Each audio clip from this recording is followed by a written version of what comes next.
Attention, please, ladies and gentlemen. You're watching Yes.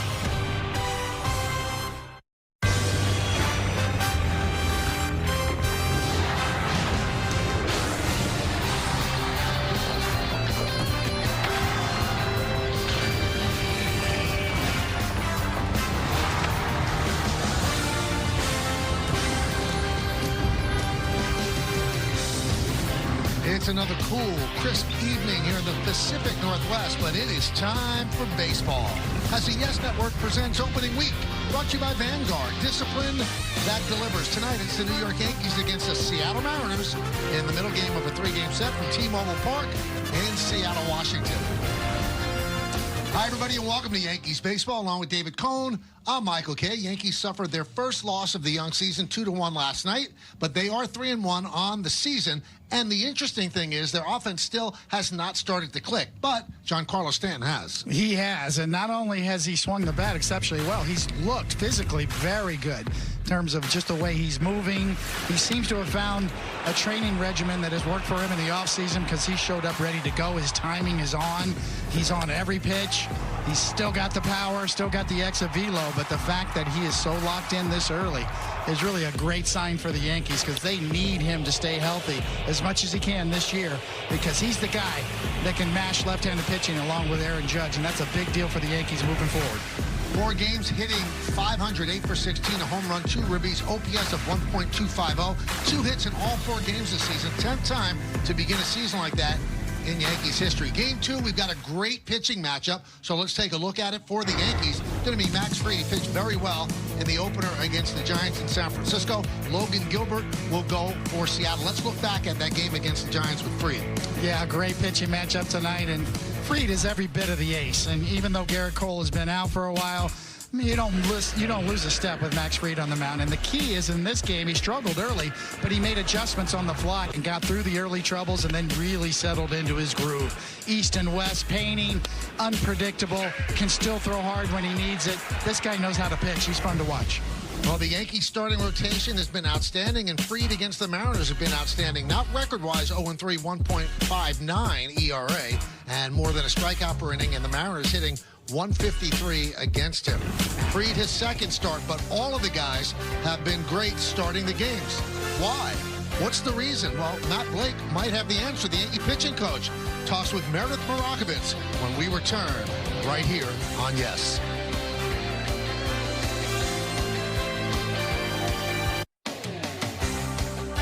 Welcome back to T-Mobile Park for Game 2 of the 3-game series between the Yankees and the Mariners as the Yankees are looking to get back on track.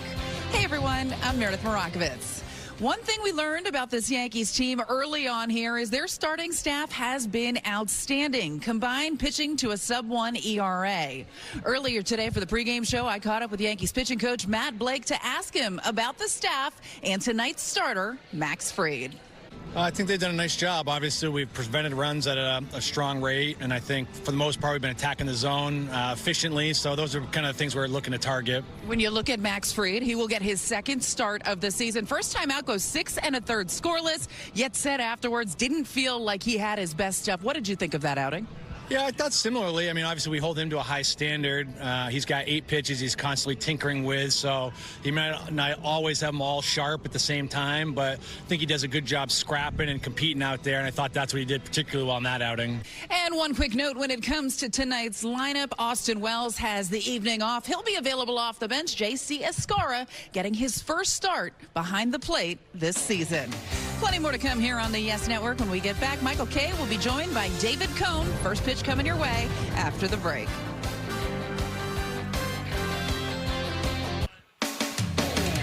Yankees baseball on Yes is brought to you in part by Optimum Fiber, famously fast fiber internet. By the Hyundai Getaway Sales Event, deals so right, it almost feels wrong. Only at your local Hyundai dealer. And by the New York Lottery, this could be your lucky play. About that lucky fan. It's a baseball from Max Fried. We are closing in on Game 2 of this 3-game set. There's a smile you could read by. Crowd still filing into T-Mobile Park. Mariners with a walk-off victory yesterday. Cal Raleigh drove in the winning run as the Yankees lost that one 2-1. Again, good pitching, as we mentioned, David.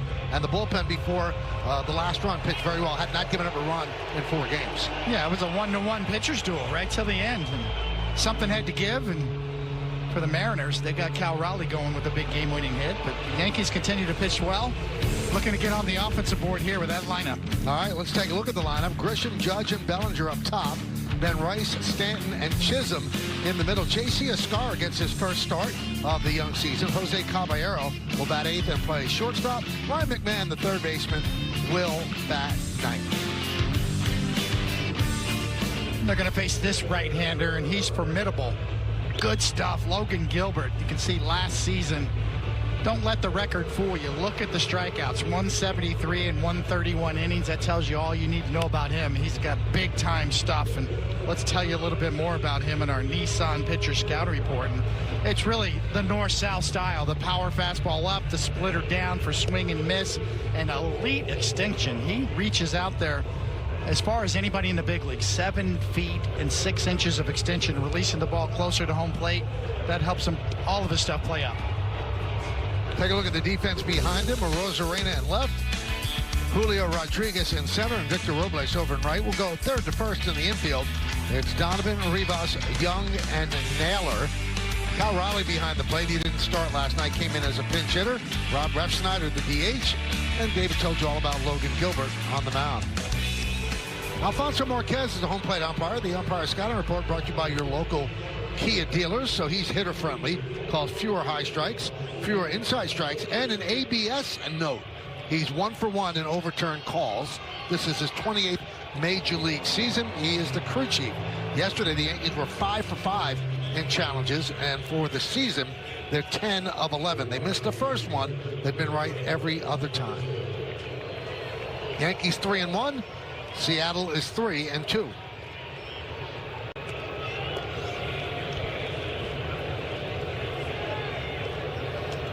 So Grisham, 2 for 13 so far. He digs in. He's ready. Logan Gilbert is ready. And let's do it here in Seattle. Check swing. Did he go? Yes, he did. Mike Estabrook at third base. Edwin Jimenez at second. Lance Barrett at first. We told you Marquez behind the plate. And he did go. Good call.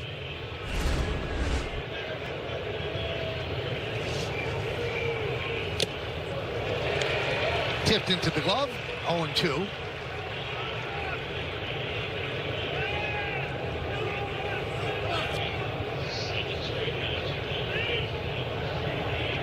Gilbert is 28 years old.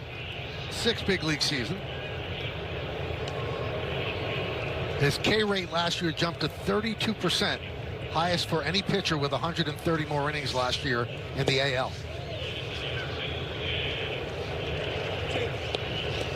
See his style right away. The high fastballs and the splitters low. Very north and south. Going for swing and miss.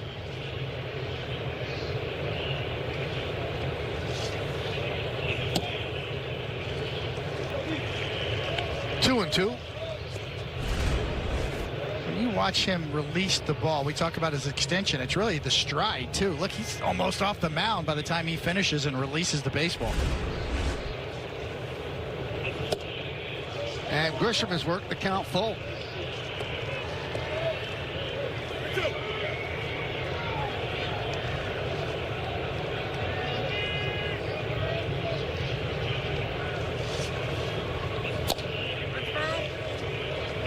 Still 3-2. So with the Yankees losing yesterday, they fell out of the unbeaten ranks. So did Toronto, Milwaukee, the Dodgers, and the Marlins. So there are no undefeated teams left. The A's are the only team without a victory. They're 0-4.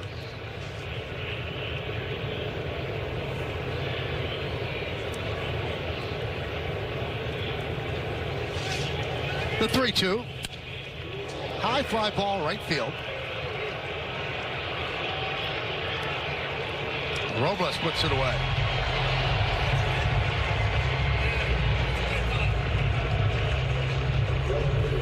That's going to bring up Judge.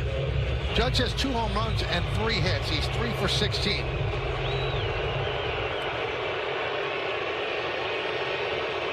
And the pro Raleigh crowd. Let's Judge hear it after Judge won the MVP over Raleigh last year.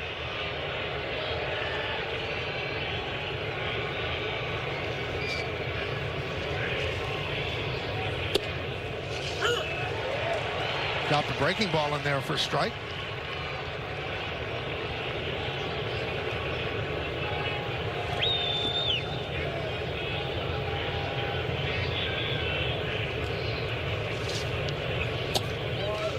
Judge has always hit well in Seattle.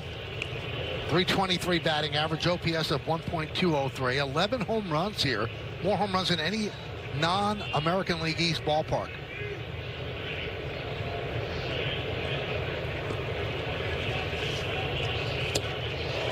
Waved at that one. Good curveball. 1-2. Little variation off of his breaking ball. We talked about the high fastball and the slitter. He's got a curve and a slider, and he had Judge out in front.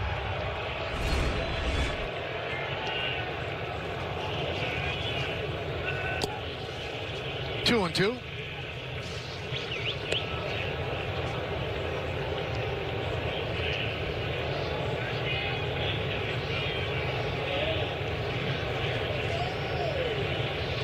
Gilbert works from the first base side of the rubber. And he strikes out Judge.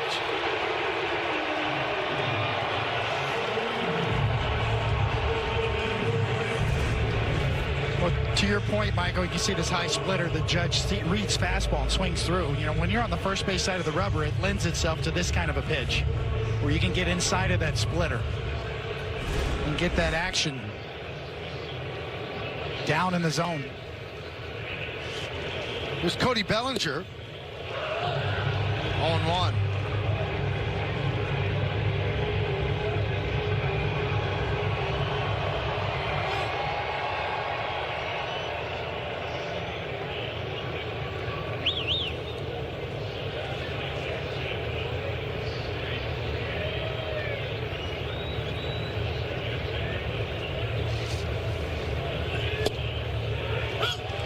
He's really showing all of his tools right now.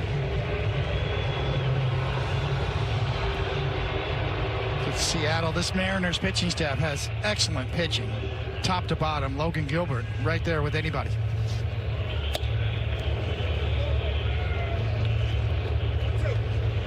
We told about how good the Yankee starters have been. The Mariners starters in their first 5 games pitching to a 1.84 ERA. That's the strength of the team. 1-2. 2-2.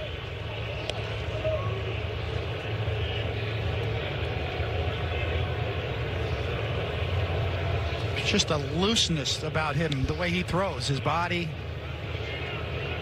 There's nothing rigid or tight. Everything flows. He just gets maximum extension.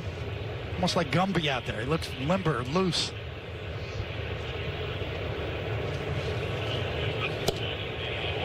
And the count is full.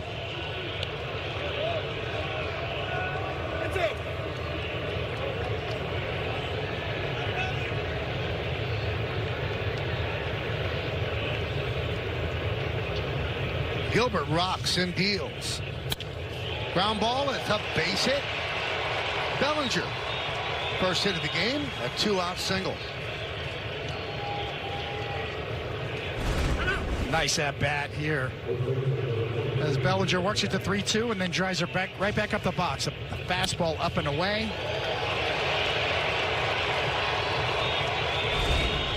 Going to make Gilbert work a little harder in this first inning, and that could pay off later in the game as pitch number 19 going to be delivered here to Ben Rice.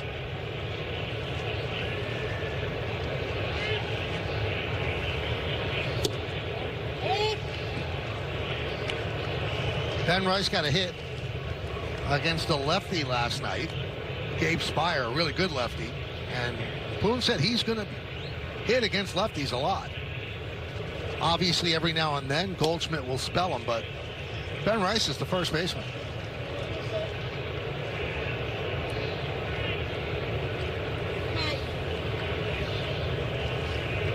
I think most inside baseball people that watched Ben Rice play last year really expect him to take the next step this year.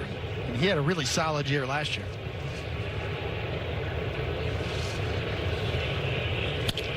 Grounded, fair, inside first and down the right field line. It kicks off the sidewall. Bellinger is going to third. They are sending him home. Here's the throw. Here's the play. It gets by Raleigh, and Bellinger scores. It's an RBI double for Rice, and the Yankees have a run.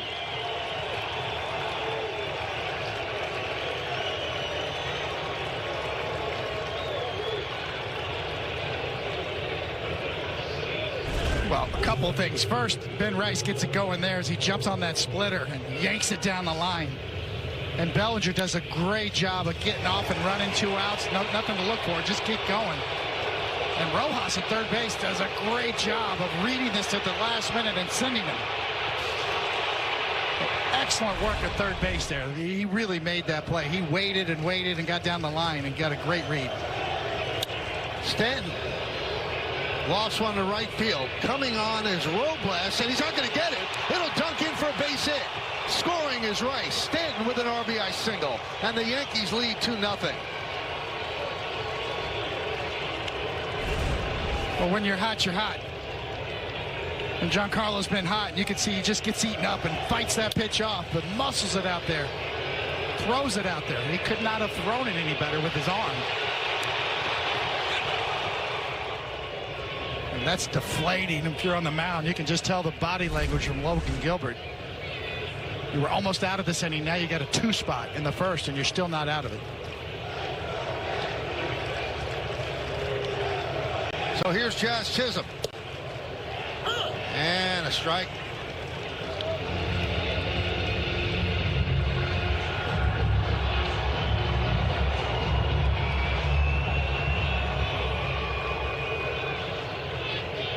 So Stanton 9 hits and 17 at bats. And Chisholm down 0-2.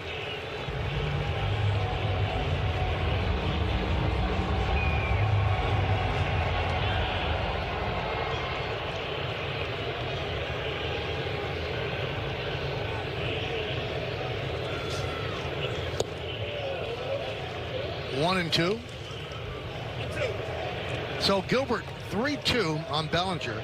Looking like he's going to have a really easy 1-2-3 inning. Bellinger with the single. Rice with the double. Stanton with the single. Yankees have 2 runs. Blocked there by Raleigh. Going to second is Stanton. And he's in there. How about Stanton getting frisky?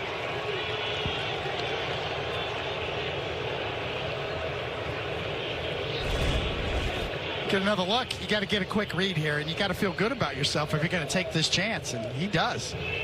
Because that's not that far away from Cal Raleigh. That's a couple steps. That was a confident read by Giancarlo.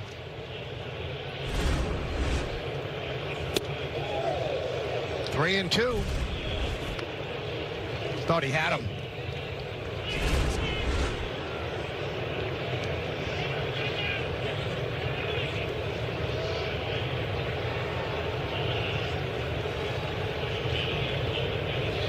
And the payoff as Chisholm down on strikes.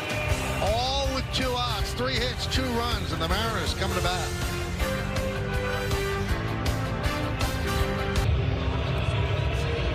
Now the Yankees get 2 runs in the top of the first. They hand that over to their ace at the time, Max Fried. This is the Mariner lineup he's going to face.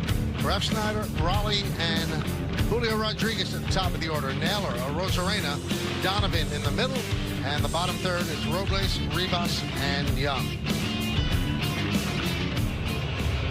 Yankee lefty Max Fried on the mound tonight. You see last year was great. 19-5 and a 2.86 ERA. Only 14 home runs given up. The guy can pitch, no doubt about it. Let's tell you a little bit more in our Nissan pitcher scouting report. He's got a deep arsenal with a big, beautiful curveball. He wins with command and sequencing of his pitches and setting them up, and that leads to a ground ball and weak contact profile. So Rob Refsnyder will lead it off. He's the DH.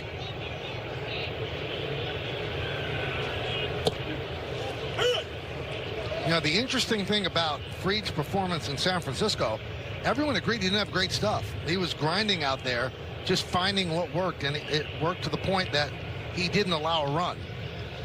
And that's what aces do. You don't have your best stuff, you still make it work. That's why you give a guy like that the ball on opening day. There's a trust there.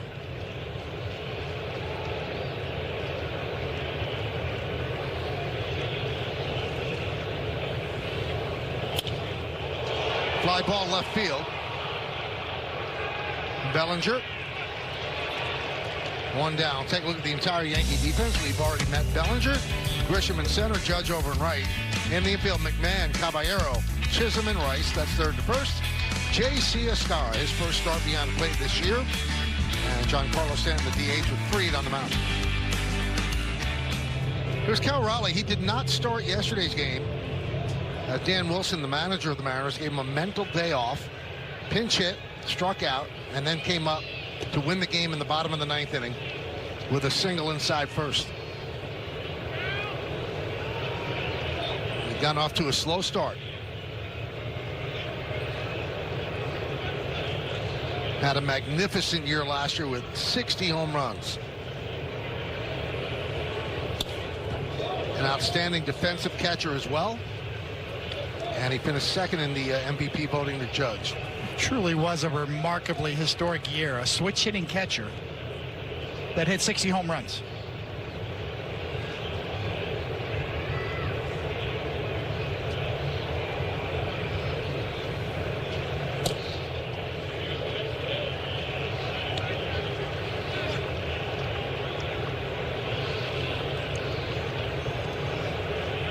There's the MVP, and there's the runner-up.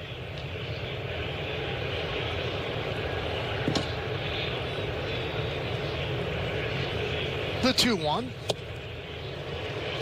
2-2. This is what makes Max Fried so unpredictable. The changeup away previously, and then little movement in. East-west style. The opposite of Logan Gilbert, who's more up and down. Max Fried can go either way.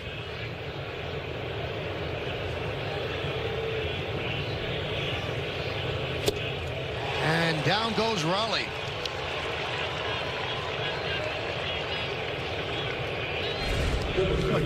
Case in point in sequencing, setting this pitch up. Perfectly located. Right into your living room, up and in.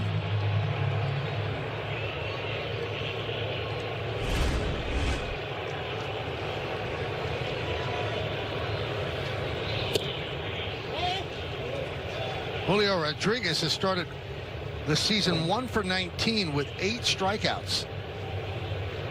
Historically a slow starter in the months of March and April, a .221 hitter.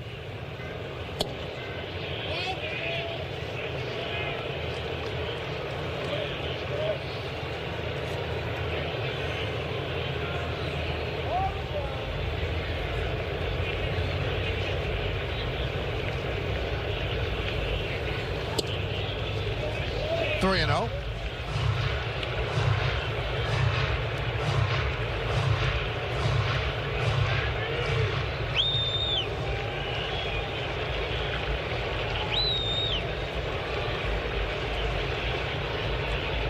And Fried deals. And there's ball 4.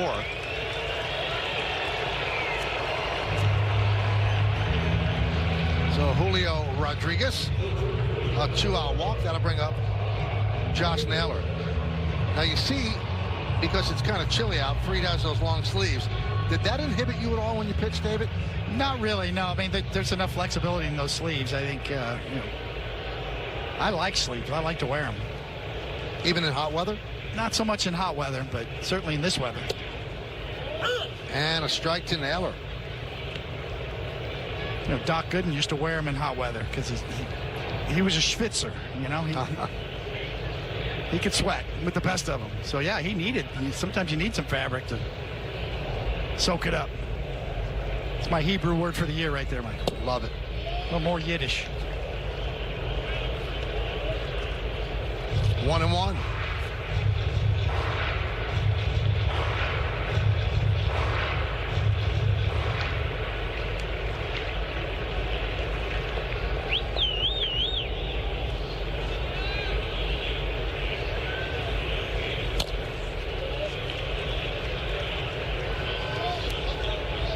Just a nasty sinker there from Fried that just ate up Naylor.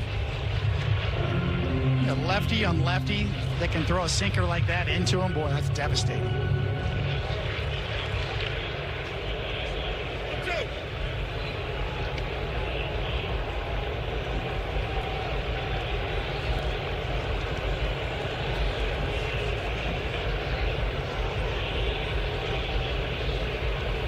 And the pitch. 2-2.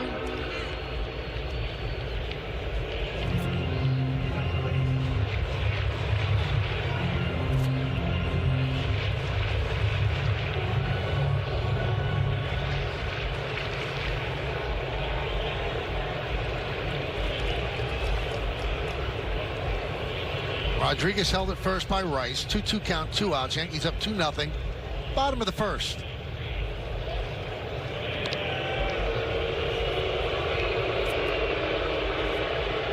You'll see that a lot with Fried, who has a great move. Good time to do it right there. Trying to get out of this inning. Stealing out.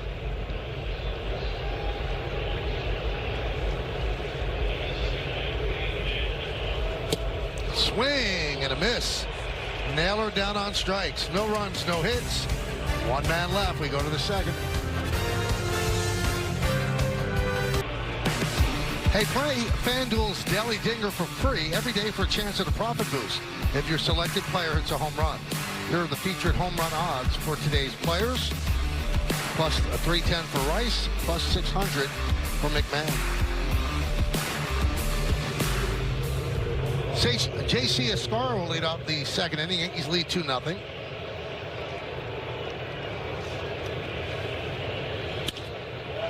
Fouled away. Aaron Boone had some amazingly complimentary things to say about Escar the other day. He said this guy would be a starter for a lot of teams in the big leagues. A really, really top flight catcher, both defensively and offensively. But with the Yankees, he's the backup to Austin Wells.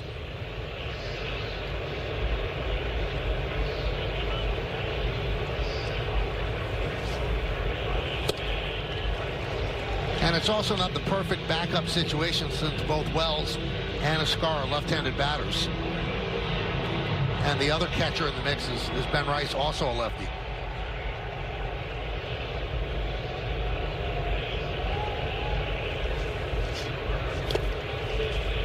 One and two.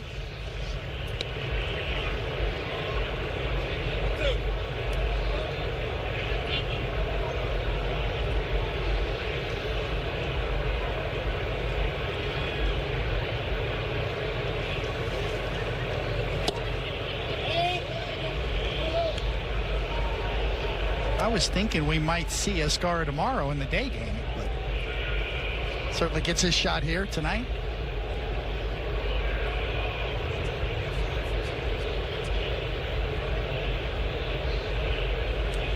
The 2-2.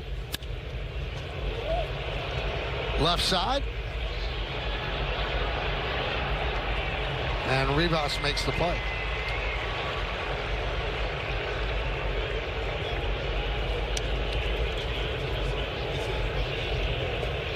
J.P. Crawford, the regular shortstop for Seattle. He's nursing a sore shoulder. He'll be back Friday in Houston. And he also got some sobering news as today Seattle signed their young AAA shortstop Colt Emerson to an 8-year, $95 million deal. And Crawford's in the last year of his deal. So his time in Seattle, he knows, is ending.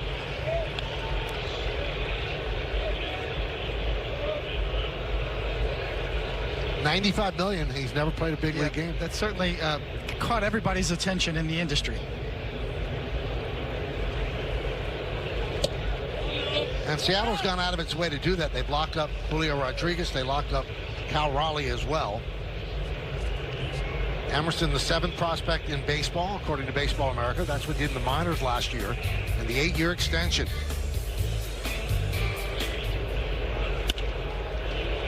Caballero lost one to right field.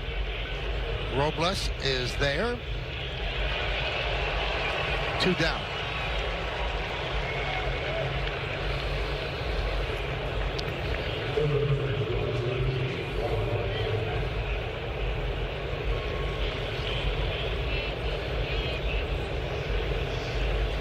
Here's Ryan McMahon.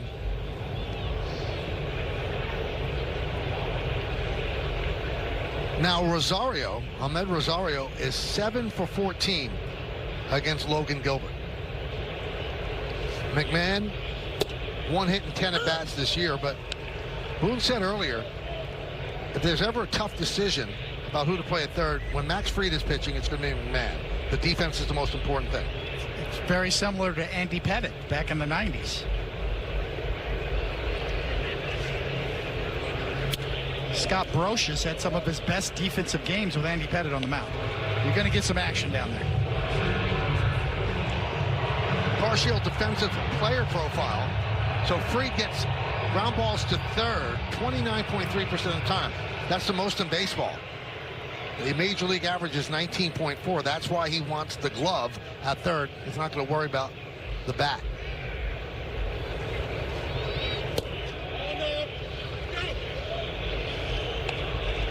One and two.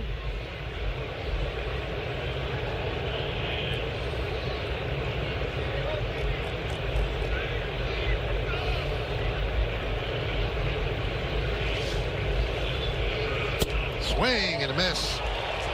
So a 1-2-3 inning for Gilbert as McMahon strikes out. We'll go to the bottom of the second.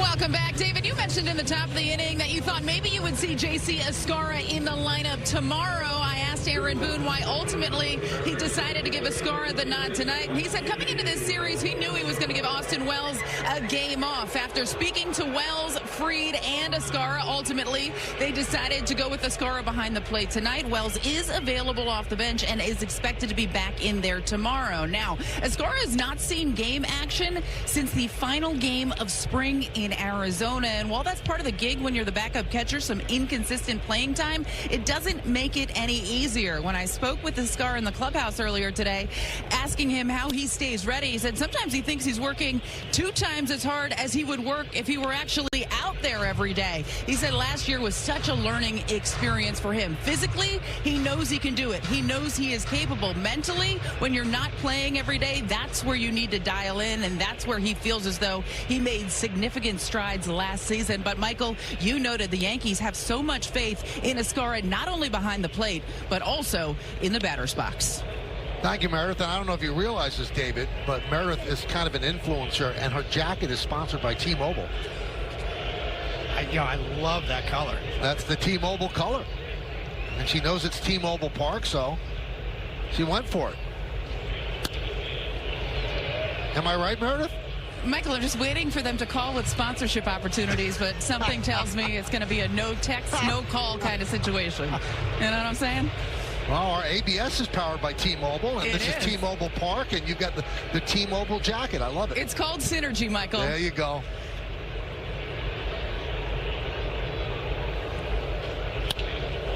Driven into right center field. On the run is Grisham, and he makes the play, taking an extra base hit away from Arozarena. Just a great jump. You'll get a good view here in our high home cam, and watch that. No hesitation. The minute the ball's up the bat, within a split second, he's off and running, and he needed to be because that ball was smoked heading for the gap. Well done by Grisham, and Max Fried knows it. That's my center fielder.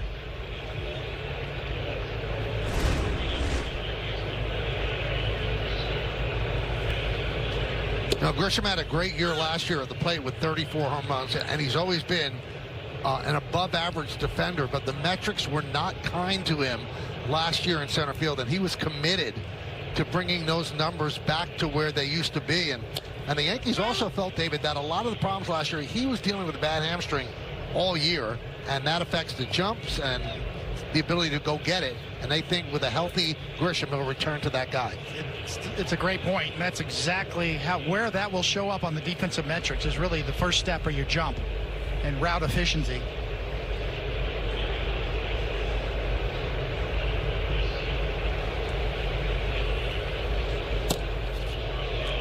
One and two on Brendan Donovan.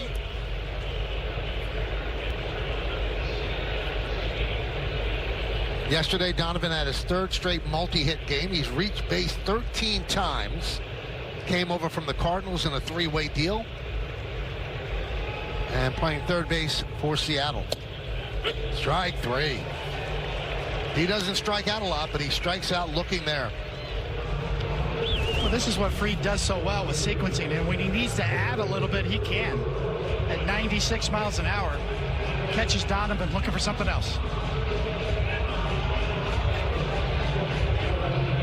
Well, Max Fried can throw the ball in the mid to upper 90s when he wants to. He keeps it in his back pocket.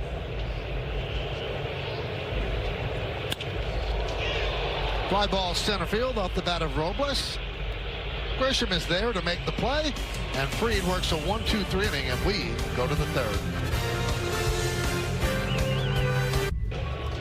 Hey, it's time for Pinstripe Ride, brought to you by Toyota, the official hybrid vehicles of the Yankees. Tonight's pitcher is a 5-year-old twins, Liam and Riley. We're looking forward to the Yankees home opener back at the Bronx this Friday. So are we. Use the hashtag Toyota Pinstripe Pride and mention yes in pictures you post to social media to reflect your love for the Bronx Bombers. We might spotlight you in a future game. Trent Grisham made a great defensive play in the bottom of the second. Now leads off here in the third. Yankees up 2-0. 2 first-inning runs. And a strike. And a challenge. The batter's challenging the call strike. And the ABS powered by T-Mobile. And that was not a strike. Call is overturned. And the call is overturned, so the Yankees are 11 of 12 in their challenges. That's a miss by a lot. Yes, and that's why Trent Grisham felt compelled to challenge the first pitch of the at-bat.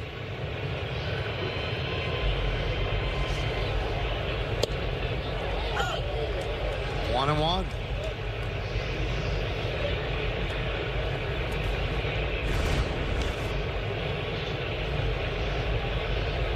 Take some guts to do it again, right? You can tell he was doubting that one too.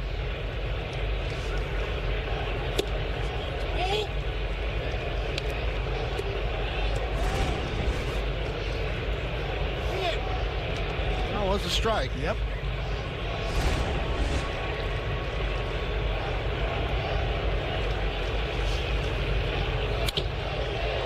Line center field, and it's going to be in there in front of Julio Rodriguez, who picks it up on the scoop. A single for Grisham. So another good swing from Grisham, as he just missed one in his first at-bat against Logan Gilbert. This one on the button, right back up the middle. Julio Rodriguez can really play center field. Grisham on it again.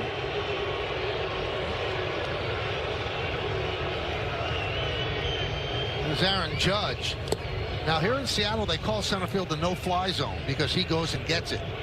Julio Rodriguez, and he actually took a home run away from Judge in a WBC game on a leaping play. He's an outstanding center fielder. Judge struck out in the first, 1-0 count.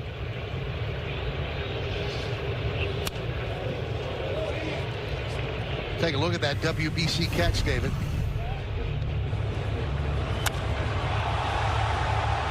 Aaron Judge thought he got it. Dead center. Don't you see that too much against Judge?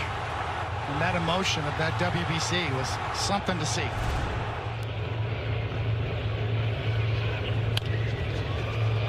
See if they turn two. There's one, and there's two. 6-6-3.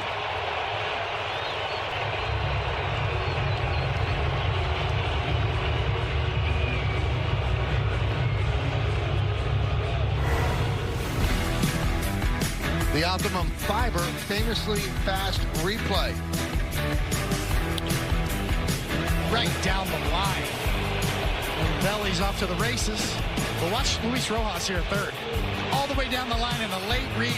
Great job at third base coaching right there. We tend to just get on third base coaches when they send them or you get out at home plate. That was just textbook coaching at third base right there.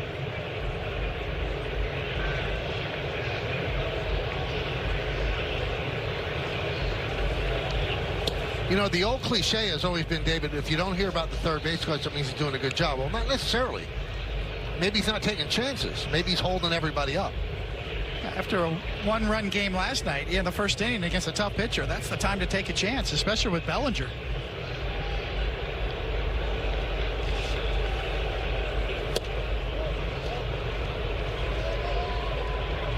Bellinger started that two-run rally with 2 outs in the first, and there's 2 outs here in the third. Bellinger scored on Rice's double.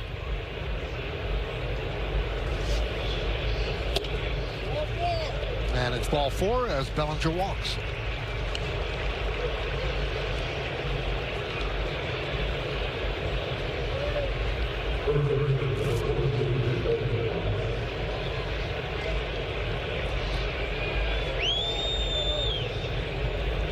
Logan has never pitched as well against the Yankees as he does against everybody else. 3.45 ERA against everybody else, and 7 starts against the Yankees.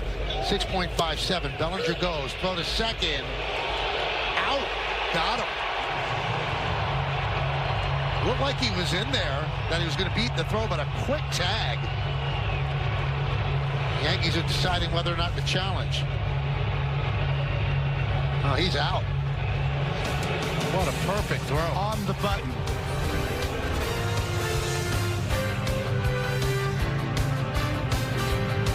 Cal Raleigh is a top-flight receiver behind the plate, a Gold Glove winner, and he had to make a perfect throw, David. And he did. And Bellinger's stunned by it. I mean, pop time, but really, it's just the accuracy. And that's what it took to get Bellinger. He had a great jump. Belly knows it. Perfect throw. He had Bellinger tag himself out. He slid right into the glove. The guy made the tag, leads off. Rivas.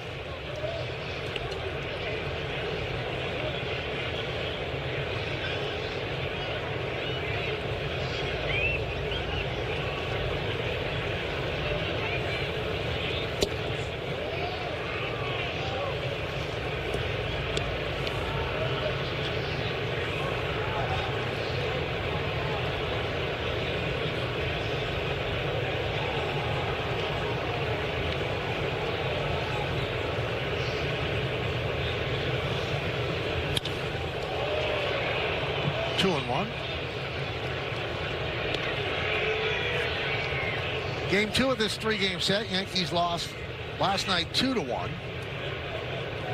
3-1 record on the season. The Mariners started with a 4-game set against Cleveland. They split those 4, and the win yesterday brought them to 3-2 on the season.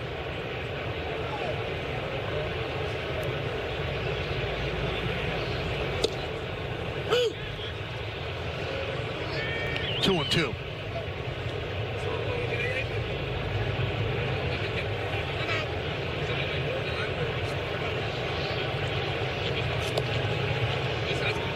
I don't know if Rivas is complaining about the call. You've got a challenge. If you don't like the call, then you tap the top of your helmet. I think he's just, asking him, was that right on the corner? No more in. They try to sort of judge it that way.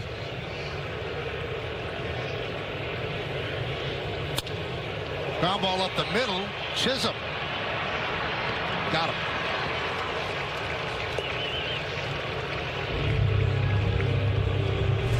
One of the things I was always jealous of, Michael, is that hitters can do this. You can see right there, boy, that would have been called a strike if he challenged, as it was called a strike anyway. But you can't talk to the umpire when you're on the mound, but hitters can have those kind of conversations. You can say, hey, is that the end? Is that as far as you're going to go? Is that right on the corner? They can get instant feedback. Cole Young, 3 hits last night, and he takes a strike. If I tried to do that on the mound, then, everybody in the crowd can see you. They think you're showing up the umpire, so you can't do that as a pitcher. And the one who could do it in the most stealth manner is the catcher. He doesn't have to turn around. You don't even know if he's talking. Yes.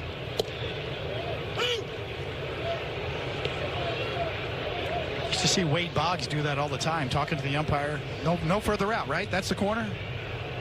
Nobody knew the strike zone like Wade Boggs.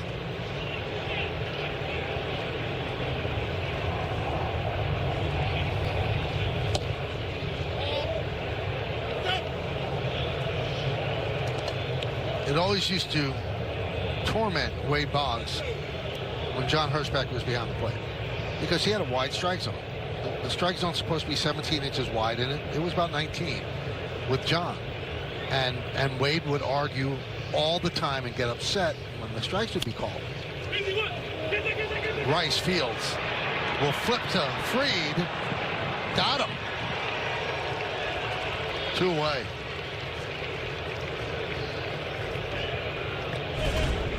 Well, you got an athlete. You're a lefty. You're falling off. You got to recover. Get back over there. Sprint. Multitask and find the bag. He made that look easy. This is really hard for a lefty. You can see him falling to third. Throws a little bit behind him. No problem for Max Fried. That's a Gold Glover caliber pitcher out there. 4-time Gold Glover. Anyway, I went to Wade and I said, oh, okay, you know what Hirschbeck is, so why don't you expand the strike zone? And he looked at me like it was crazy. He said, Michael, I've been learning the strike zone since I was 5 years old. You want me to unlearn it for one umpire? He goes, I know the strike zone. I'm not changing. It's classic Boggs.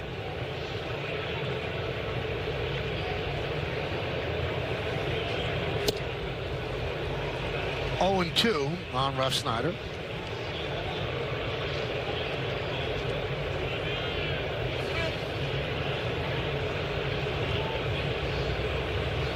Max Fried can drive the bus in terms of the pitch calm and calling his own pitches.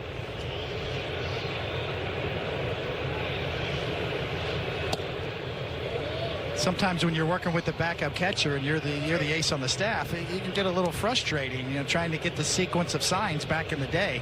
Now there's no problem. You see him lifting, he's calling his own game right there. There's no problem with rhythm or timing nowadays.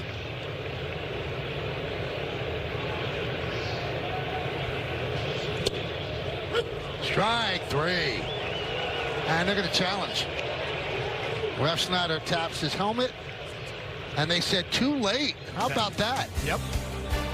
Denied. Challenge. Denied. You have to do it right away. Ruff Snyder thought about it. Too late.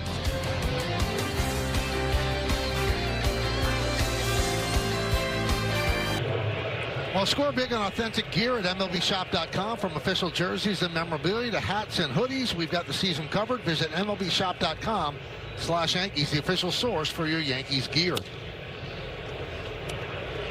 Ben Rice takes the ball. It really is a stunningly beautiful part of the country. Mountains. Get some vistas here that are just incredible. And this ballpark is a gem. They somehow mastered a retractable roof where you feel like you're outside even if the roof is closed, because the sides are open. And so you still feel the weather. Supposed to be some rain in the forecast tomorrow for the afternoon game, but no doubt there'll be a game. They'll just close the roof. And it's in such stark contrast to the Kingdom where they used to play, which was just brutal. Just gorgeous. Just like, grabbing an umbrella out of your closet, right? Just put the umbrella over, cover the rain.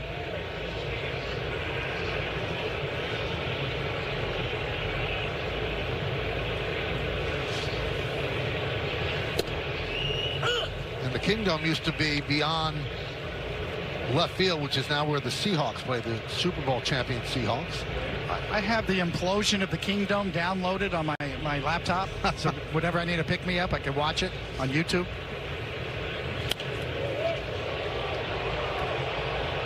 That 1995 Wild Card Series, I don't know, David. Maybe the World Series that I covered at the Metrodome might have been comparable, but that's about as loud as you can be. It was incredible.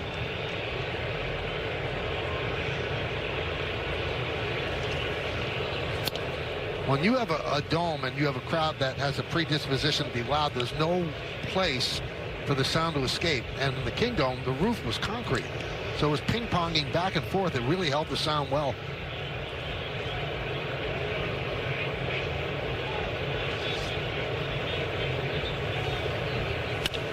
That one is ripped to right field. It is a foul ball.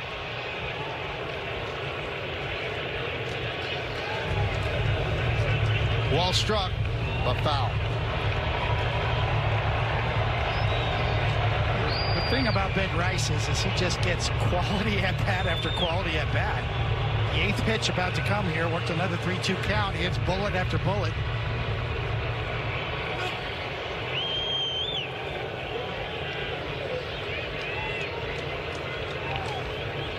This kid's a battler in there. He is a tough out.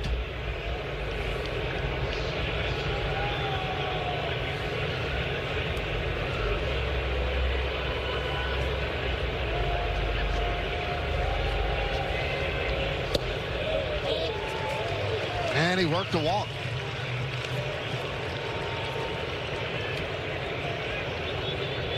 Just the way he took that pitch, Michael, so confidently on a 3-2 pitch and a strikeout pitcher. It's impressive.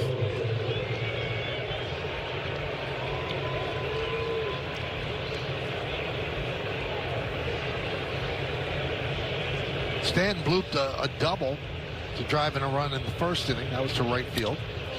And this one looks like it's going to be 2. There's 1. And there's 2.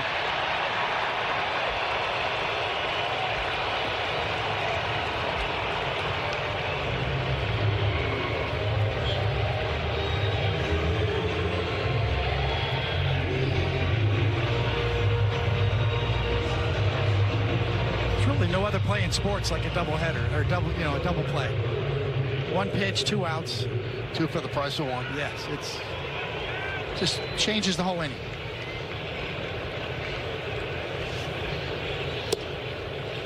And a strike to Jazz Chisholm Jr. He struck out in the first inning.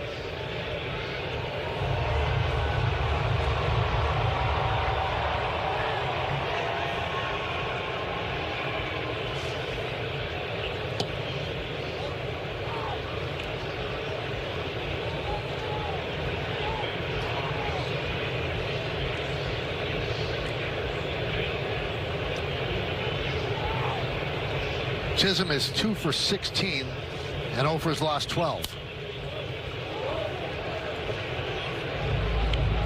1-2.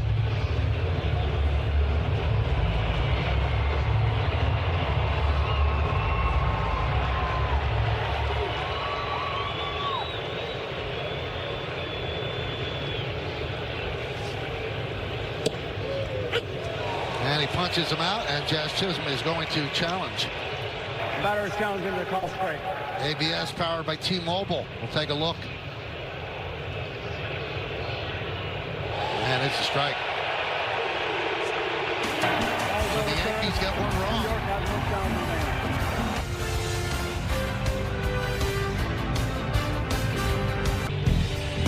remaining. Tonight's injury report brought to you by Montefiore Einstein, the official hospital of the New York Yankees. Carlos Rodon, some right hamstring tightness. What do we know, Meredith?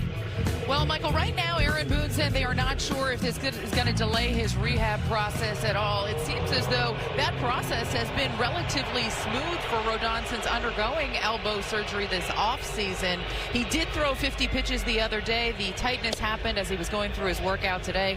Aaron Boone said they're still gathering information. He did go through that entire workout, but something to definitely check on tomorrow. Had he not had this tightness, he definitely was going to go out on a rehab assignment next and start that process in the minors, but they're kind of waiting and seeing right now as to whether or not he is going to be able to do that when they expected him, or if he's going to need a couple extra days until he feels right. But they do still expect him back up here in this major league rotation towards the end of the month, perhaps early May.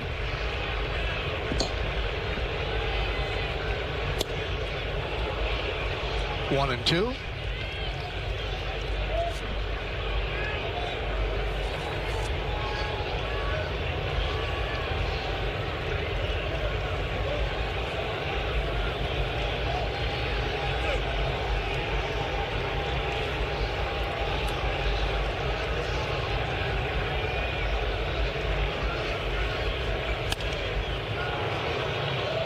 Still 1-2. You know, some of the guys, David, that played in the WBC have gotten off to a little slow start. Do you think there's any correlation at all? I mean, there's the human element, right? That kind of emotional outlay and this early in the year, and then all of a sudden you got to reprogram and start over again. And yeah, maybe there quite possibly could be. Freed. Also, David, you know this, ball players, not just baseball players, all athletes are creatures of habit. So the WBC is a completely different ramp up to the regular season than you normally have in non-WBC years. Yes, there's no two ways about it. I mean, I've loved how it's grown, the passion this year, the ratings they got. I would love to see it in the middle of the year. Yeah, I've been on record as saying that. I love the format. I think it'd be great if they could somehow figure out a way to do it in the middle of the year.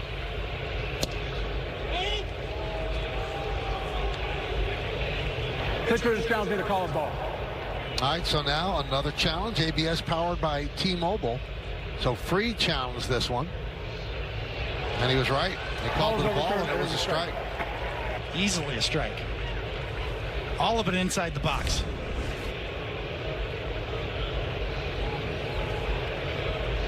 Marquez got fooled because of where Escara was set up.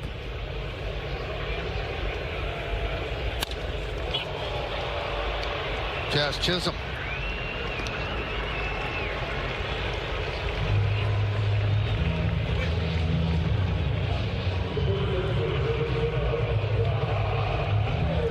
Max Fried is the type of pitcher who you don't mind him challenging pitches because he's such a good athlete, and the way he finishes up, he could still see where the pitch lands. He doesn't have a violent delivery. He has a very under control delivery. Naylor struck out in the first. He's 0 for 20. And Seattle has had just one base runner. That was a walk to Julio Rodriguez with 2 outs in the first.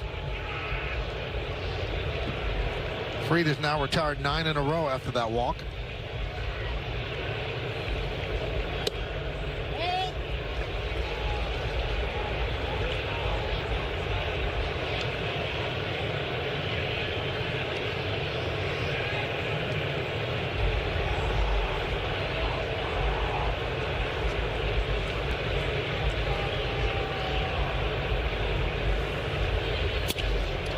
That one is looped into center field. It's a base hit.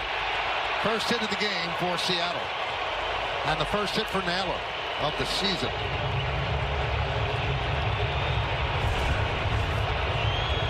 He got beat a little bit, got jammed, but Naylor's strong. So even if you're hitting it down towards the trademark, he can muscle it right into center field and drop it in front of Grisham.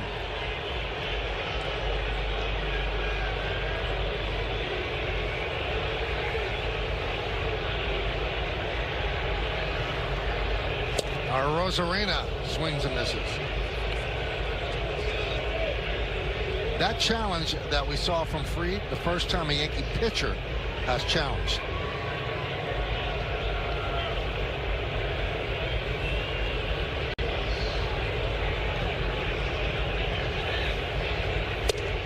I think that as the system moves on this year, David, you're going to see that managers of certain teams will have certain players not challenged because emotions will take over, and then the ones that aren't overly emotional, they'll allow them to challenge.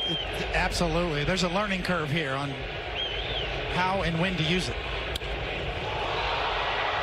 Fly ball right field. Judge toward the line will put it away for the final out. No runs a hit, and 1 man left. 4 in the books. Yankees lead 2-0. Well, let's check out one of tonight's player props brought to you by Bet365, where winning is everything. So J.C. Escara to hit 1 or more home runs.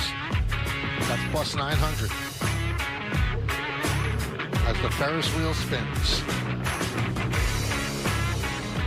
And J.C. will lead off. 2-0 Yankees, top of the 5th inning. Yankees 4 hits, Seattle 1.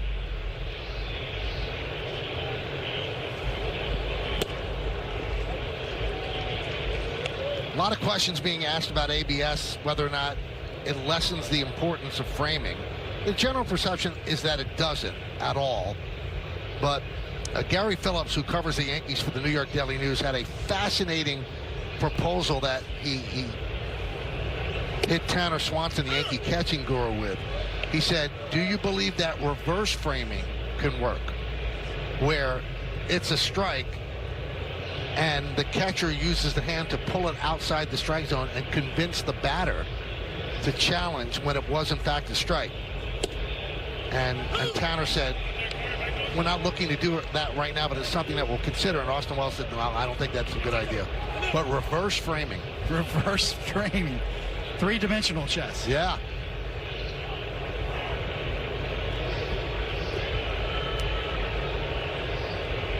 So you'd be trying to deke the batter and to say, wow, look, that looks really outside. And that one, a beautiful diving play by Young. Gets to his feet, fires, and the scoop by Naylor to get a scar. So Young takes a base hit away from the Yankee catcher. Well, look where he's playing. And that ball's smoked. Well done. I mean, you see him jumping, hopping. That's how you do it. You got to be ready to move on the pitch almost, and he was. Great range.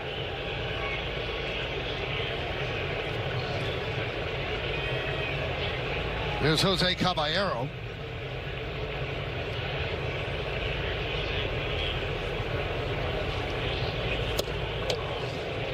You know, Michael, my initial read on this early in the year, to your point about catchers and framing and how the ABS system, the challenge system is going to affect everybody, I think it gives catchers another tool to excel in, because they're the ones who are going to be challenging the most calls, and the framing part of the game is still very important.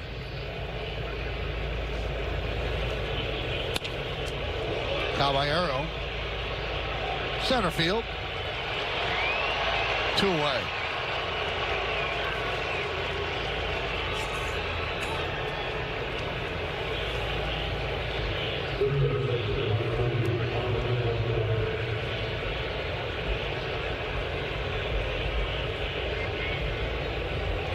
So here's Ryan McMahon. He struck out in the second inning. He's 1 for 11 on the year.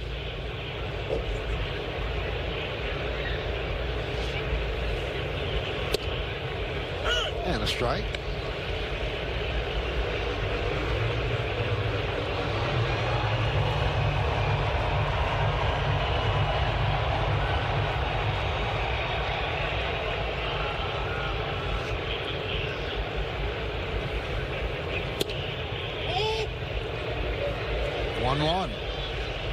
Catcher's challenging the call of ball. And Raleigh is challenging. ABS powered by T-Mobile. Called a ball. He thought it was a strike. And he was right. Ball is overturned. It is a strike. It's a case in point right there, how important this is for catchers when we thought it would be the opposite. Well done by Raleigh right there. No hesitation, right to the top. He saw it, he knew it, he got it. Strike 3. McMahon down looking. So a strong 5th inning for Logan Gilbert. We're halfway through. The Yankees up by 2. Audi scoreboard, bottom of the 5th. Yankees lead 2-0 now. The way to signal if you're a batter, David, for the ABS challenge is to touch your helmet. And I started to think, Thurman Munson, who I grew up, he was the Yankee captain. All he did was touch the top of his helmet. How many false ABS challenges would he have had? All the time. It was like a nervous tick with him. He'd swing, he'd get ready, he'd touch the helmet, do it all again. Every one would be an ABS challenge. Yeah. No ear flaps, right? Old school helmet. Boy, was he great. And probably should be in the Hall of Fame. Donovan lofts one to the right side. And 1 pitch, 1 out as Chisholm makes the play. So he and Carlton Fisk really didn't like each other, huh? Seems like they did, yeah. And Nettles didn't like Brett. There was a lot of dislike back then, but that's what made the game so intense. Or Bill Lee either, right? Yes.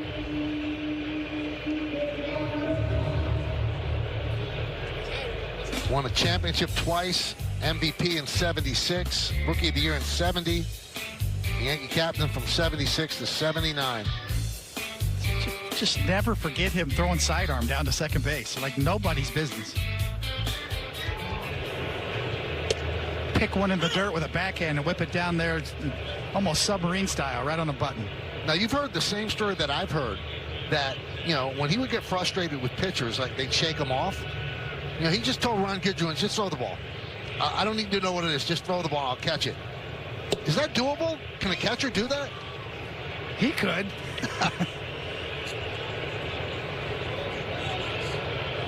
And Michael, it's funny, speaking of Ron Guidry, I spoke with him quite a bit during spring training. One of the questions I had for him, what he would think if he were on the mound when there were ABS, and he said he's not quite sure that he would like it, because when he was pitching, and David, even at times when you guys were pitching, you know, some umpires were more favorable to pitchers than others, especially well-established pitchers. He said maybe he wouldn't get some of the calls that he got back in the day if there were ABS around when he was on the mound. It's a great point, Meredith. I've said all along that this whole ABS system is advantage hitters. I still believe that. I think it's going to help the hitters overall. The strike zone's already smaller because every umpire is worried about calling, pitches just off the plate now. The strike zone's shrinking. Now, you and I off the air, you would have a method, though. You think that a part of the strike zone that's not exploited enough is upstairs. You would go with a high pitch because hitters can't really hit that pitch. Especially high curveballs or high breaking balls. If you can throw a high curveball, it'd be very effective. And you see Max Fried is so unpredictable. He's got the whole package working tonight. Changeups, sinkers, four-seamers, hooks, sweepers. This guy's got 6-7 different pitches. He's got them all working so far tonight.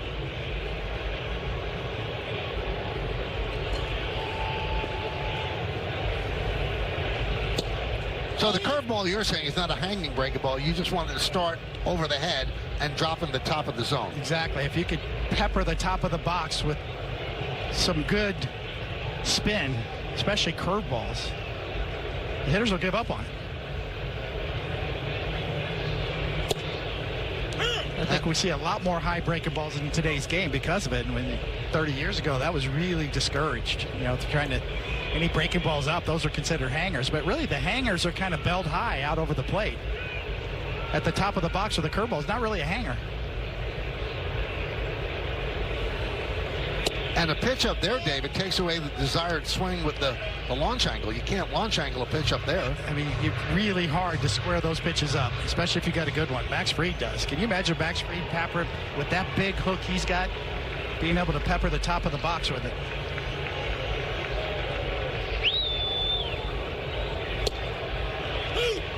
Two and two on Rebus. 2 outs here in the bottom of the 5th. Yankees lead 2-0. Another sparkling performance by Max Fried. And other than the 2 runs in the first inning, Logan Gilbert's been outstanding as well. We sold you on a pitcher's duel. So far, so good.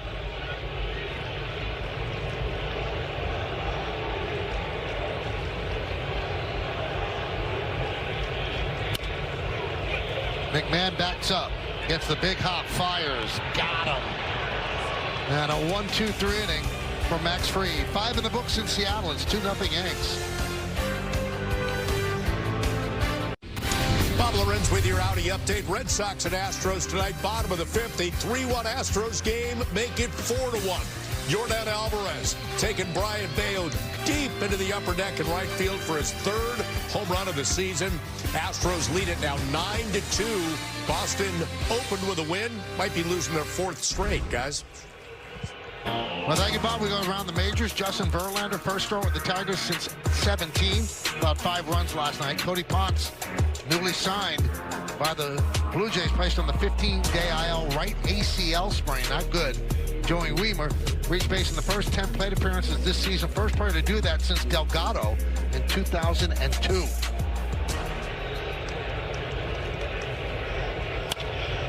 And that one is ripped to right field off the bat of Grisham, and that's in there for base hit. Bounces over the wall for a double.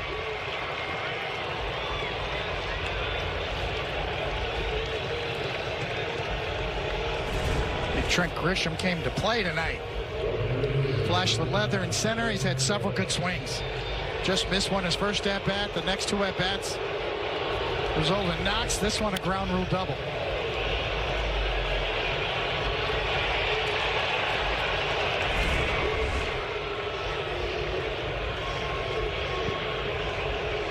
There's Aaron Judge, 0 for 2 tonight, a strikeout and a ground ball double play.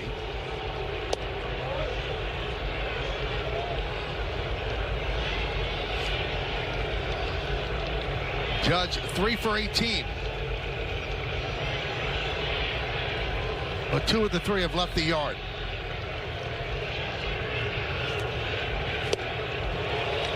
One and one.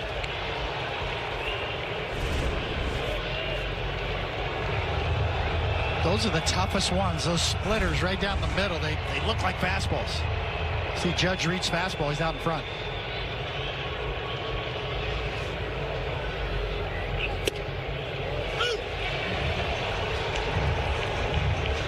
One and two on the Yankee captain.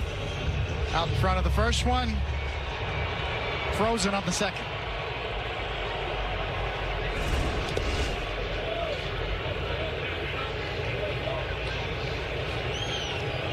See a lot of hitters with timing issues early in the year. Judge is no different. We've seen him foul up a bunch of fastballs, just miss, and be out in front of some off-speed stuff. Just a matter of time. Just one click off. Grounded foul.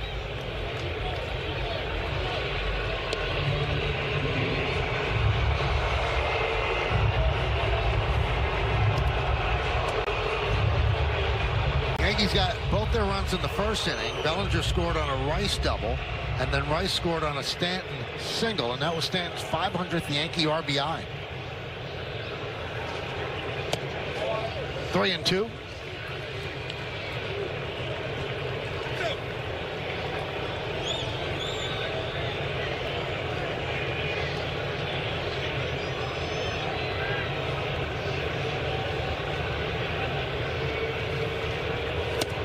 And a wave and a miss by Judge. One away. Kind of uncharacteristically a little bit over anxious. Worked it to 3-2 and really chased there and got a sword out of it. Logan Gilbert can do that to you. Coming at you in your living room. Yeah, late movement, down and away. Bellinger takes a strike.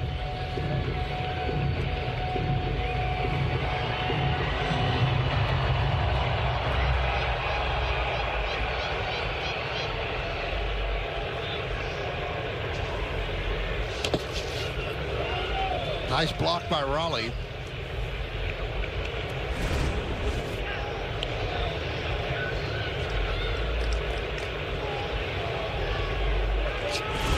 Guy could do it all.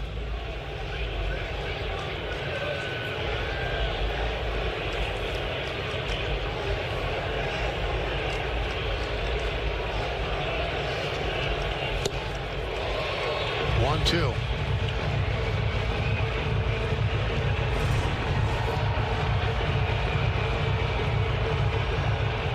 Fading splitter.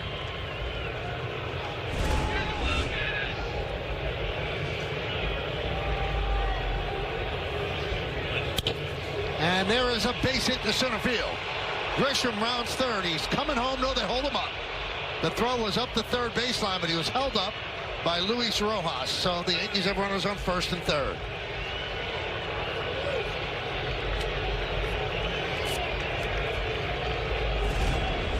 Get another look, and I love this camera view right here. You'll see Grisham had just a little bit of a hesitation.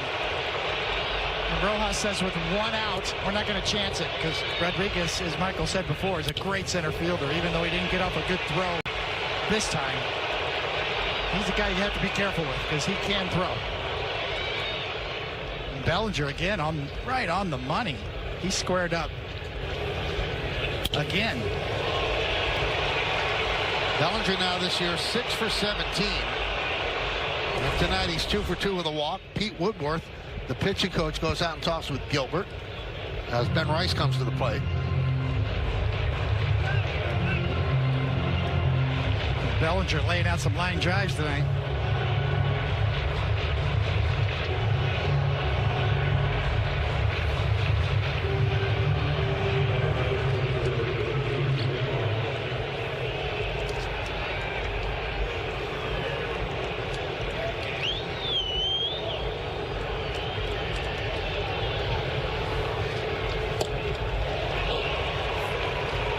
Swings over the splitter.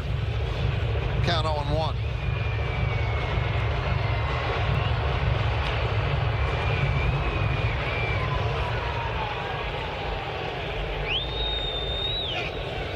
Runner goes. The throw to second. Goes into center field. Grisham will score. Moving to third is Bellinger. A stolen base, an E2, and a 3-0 Yankee lead.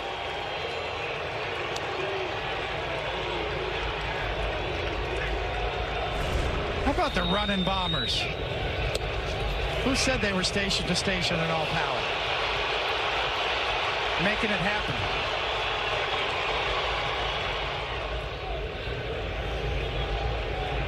So Raleigh was made a perfect, though, to get Bellinger. Not perfect that time for the Platinum Gold Glove winner, or Platinum Glove winner, as the Seattle Mariners bring the infield in. Really tough pitch to throw on. A fading splitter way off the plate. He tried to rush it.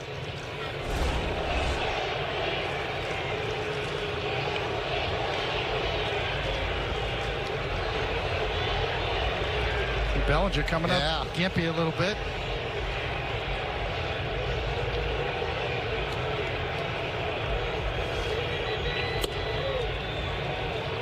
Bring it one.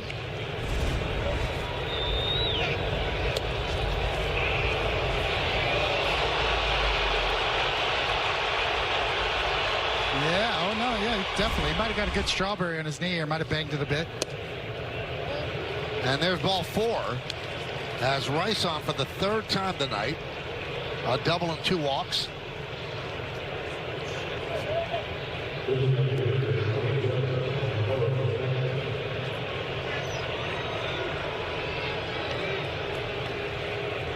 Now they back up for the double play with Stanton at the plate. Stanton 1 for 2.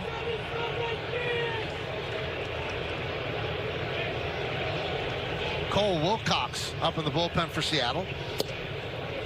And a strike. So the Yankees have a 3-0 lead, and Max Fried is dealing.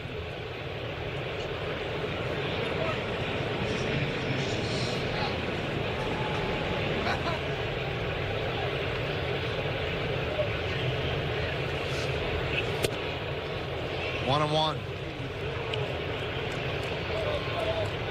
The Yankees have just had a lot of good at-bats to force Logan Gilbert to use more pitches. Number 94 about to be delivered.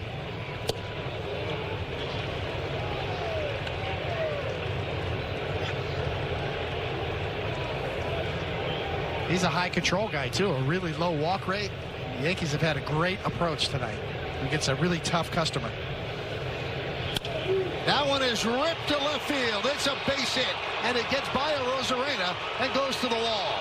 Bellinger scores. They'll hold Rice at third. It's an RBI double for Stanton. Another multi-hit game, and the Yankees lead 4-0.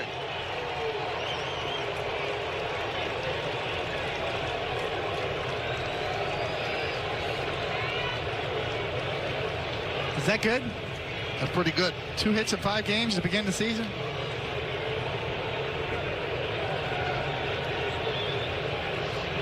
And David, that was hit so hard that Arozarena could not get to it. See the ball just hanging, tumbling splitter that just didn't do what he wanted it to do, and it was absolutely drilled.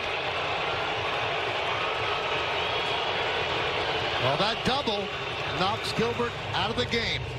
Stanton, 5 straight multi-hit games. He's got it going on. So do the Yankees tonight. Cole Wilcox comes on. Infield in for Seattle. Yankees 2nd and 3rd. And Chisholm takes a ball. Jazz has struck out twice. Wilcox 1 inning, 1 strikeout. Did he go? Yes, he did, said Estabrook.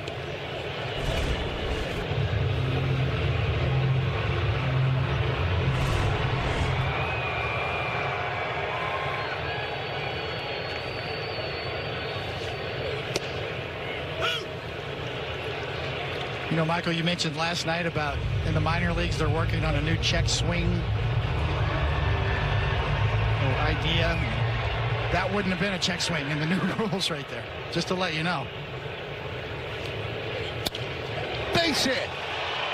1 run will score. Stanton will stop at third. It's an RBI single for Chisholm, and the Yankees lead 5-0.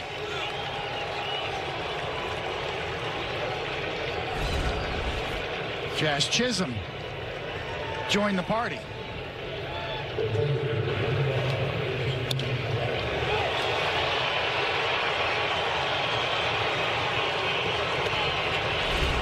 Yankees taking advantage.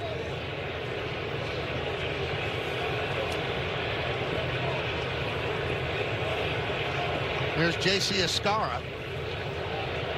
He's 0 for 2. They back up for the double play now.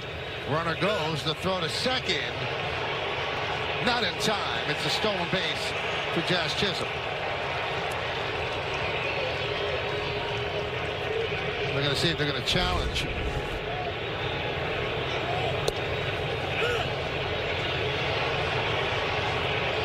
And they will not.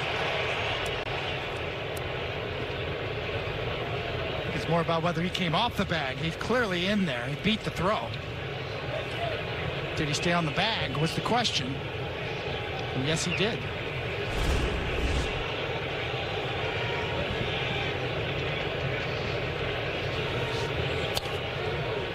Now the infield comes in again.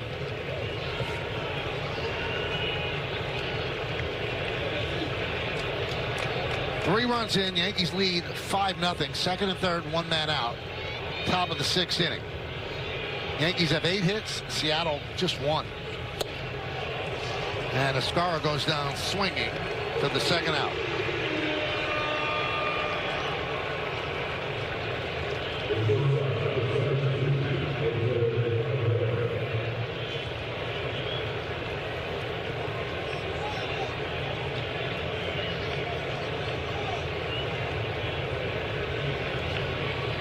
There's Caballero inside.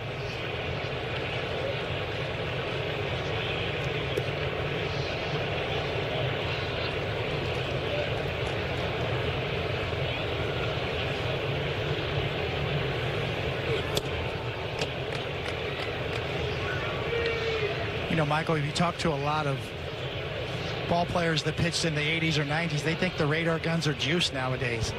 Everybody throws 95 plus. I don't think that's the case. I think we've seen an increase in velocity over the last 5 years, much less 30. Really, in the StatCast era, we've seen increasingly every year guys jumping year over year. Velocity's clearly up.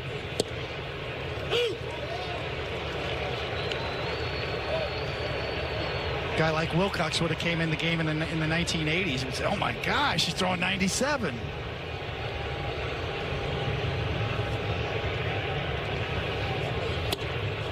But even if you just restrict it to the last 15 years, we've seen it go from 91 to 94 on average, at least a 3 or 4 mile an hour jump. Guys are throwing harder. They're nastier than ever.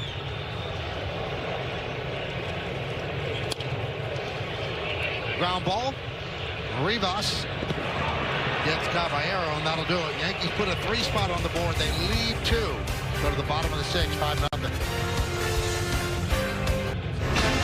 I was trying to name that Yankee, brought to you by Prevagen, made for your brain. 10 and 24 lifetime record, 4.68 ERA.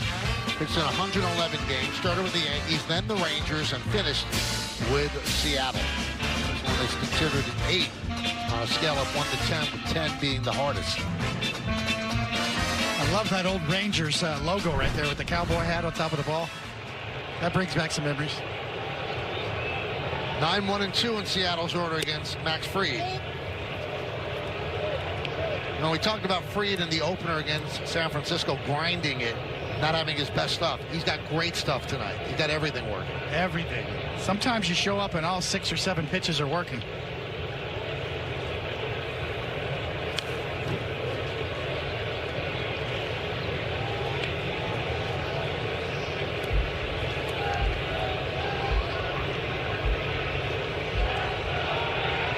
You can see he's in complete control. He's calling his own game. That helps his rhythm. He hits the button and goes. And it's strange because some pitchers don't like to do that. Logan Gilbert, who was on the mound for Seattle, said, "I don't want to think out there. I think the catcher knows more than I do. I just want to execute the pitch." Andy Pettitte was like that at the beginning of his career. Yeah, know yourself. Max Fried's a different breed.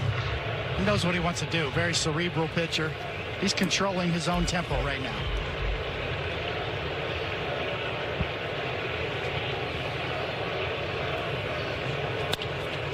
Soft ground ball. Josh Chisholm gets in front. One down. Now it's time for Discipline That Delivers, brought to you by Vanguard.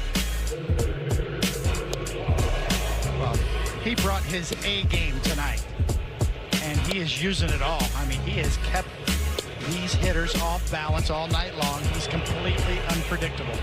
That's his best weapon, is his mix and his smarts. And a strike to Ref Snyder.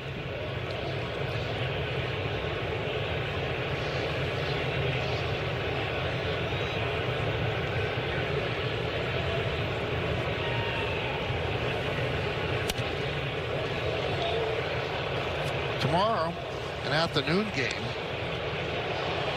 4:10 Eastern time. Cam Schlittler will get the start for the Yankees. And he'll go up against George Kirby. This just feels like this might be a preview to something later on in October, because these two pitching staffs match up so well.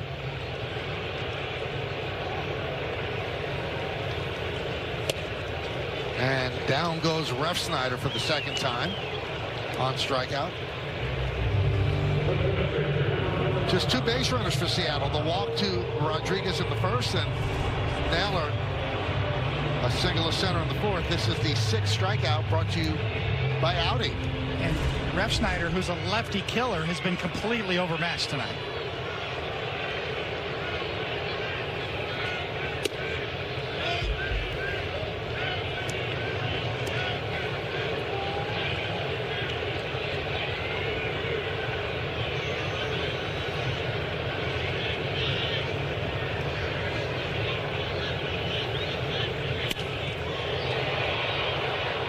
You know, we talked about Seattle signing young Colt Emerson to an 8-year, $95 million deal.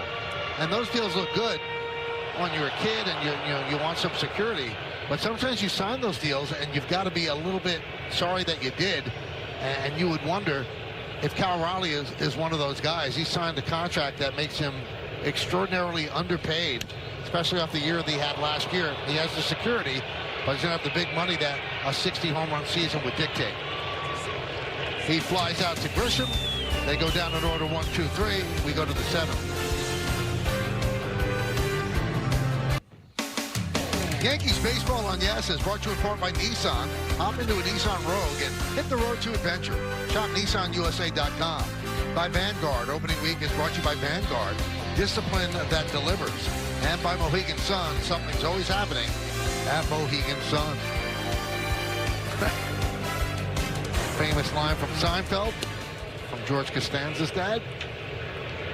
Yankees got Jay Buhner, or got Ken Phelps for Jay Buhner in that deal. Ryan McMahon leads off the 7th. Now, just to finish the point about Cal Raleigh, David, he's in the second season of a 6-year, $105 million extension. I mean, 60 home run guy. He's a $30 million a year player, but he went for the security before he hit the big numbers, and you wonder if he regrets it now. Because he is, right now, he's 29. So he'll be 33 when that contract ends.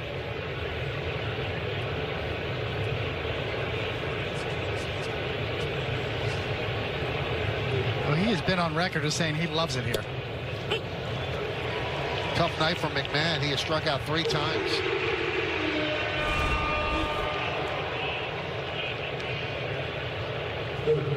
It's right there, no argument.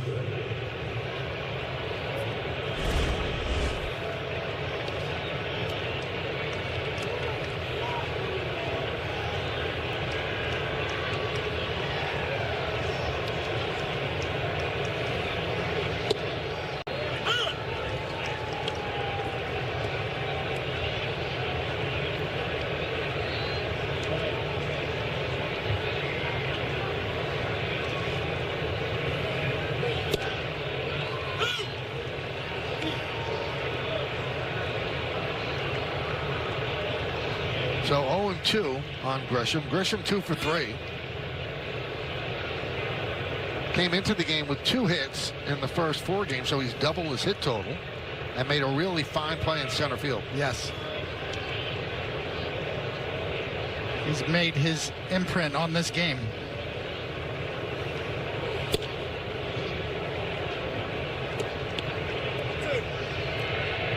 You know, you look at him and you don't see the prototypical leadoff hitter, but the Yankees like him as a leadoff hitter. He has a great eye. He takes a lot of pitches. He gets on base, and he could pop a home run, too, and give him an early lead. Yeah, we talked about this a lot last year. I know Meredith Marakovitz interviewed him, and he talked about being more aggressive early in the count at times, but still working the count and seeing a lot of pitches. So you'll see him jump on a first pitch fastball, but he'll still get deep counts.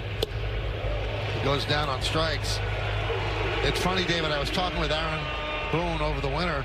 I said, you know, he's really not your prototypical leadoff guy. I said, well, who's the prototypical leadoff guy? I said, Ricky Henderson. He said, so you chose the best one in the history of the game. He said, I'm sorry, Ricky's not available.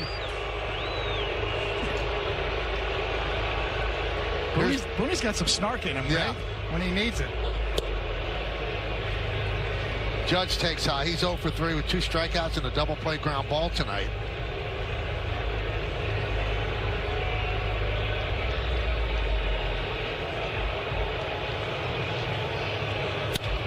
Oh, and they hit the pitcher, and it goes right to Young, and he catches it on the fly. Looks like Wilcox is okay. Wow, was that scary. I've never seen anything like this. With the assist.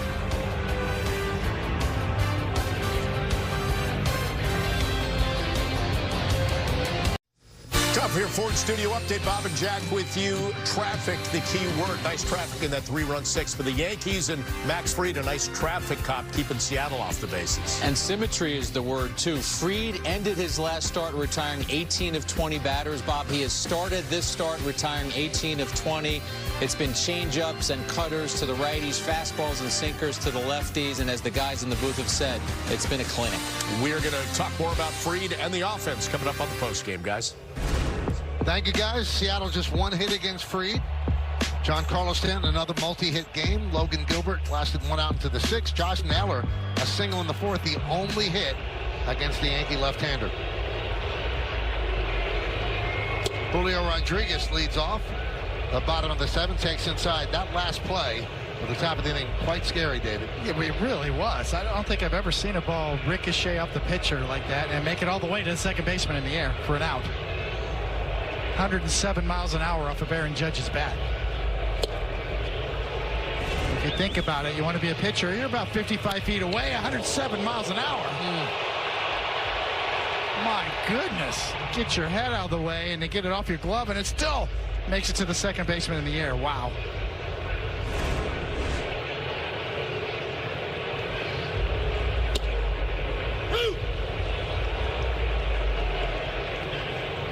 Well, after you deliver the ball, you're not 60 feet 6 inches away. You're probably 50, maybe closer. And then the ball's coming back at you like that. It's stunning. It doesn't happen more often. Yeah, you're in such a vulnerable spot when you're maximum effort as a pitcher, and then you got to recover and get ready to field. That's what made Jim Cott so good all those years, right? He was always ready to field.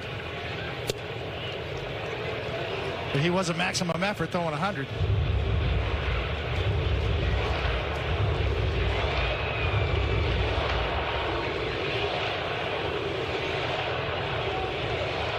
Five-0 Yanks, 2-2 count. Leading off the bottom of the 7th. And that one's grabbed by Caballero. Sets and fires. Infield hit.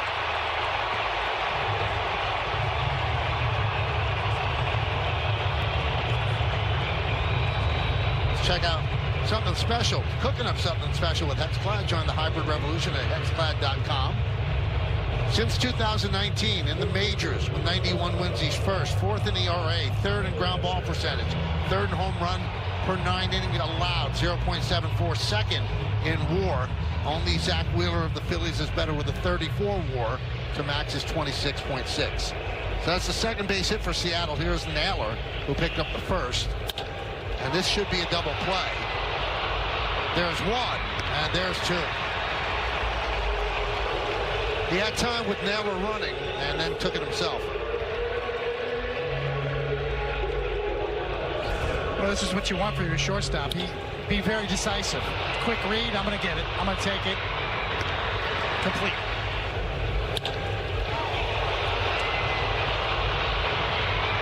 And that wasn't a case of Jazz Chisholm not getting there. He was playing, in the hole, and he had a long way to go. And Caballero said, rather than wait for him, I'll take it myself. Exactly.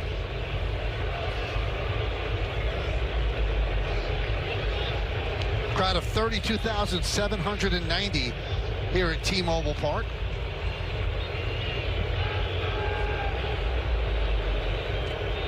One 1-0 on a Rosarena.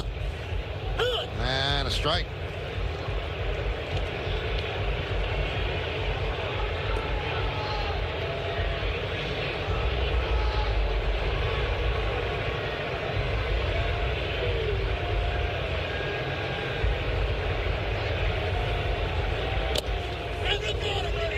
And a Rosarena gets plunked.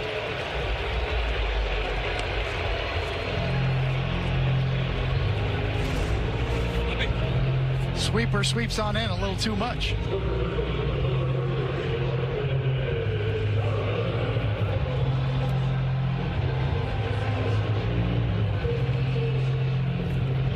you're a pitcher out there, you didn't get your money's worth on that one. Just a little nick. I mean, if you're going to have a hit batter, you get a little bang for your buck. Nothing there.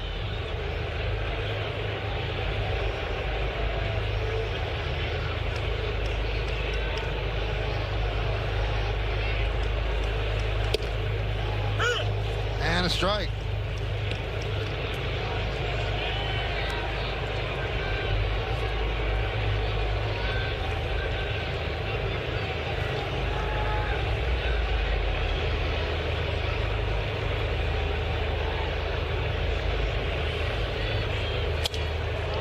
And that one is looped into right field, a base hit. So Donovan with a single. Rosarena moves to second.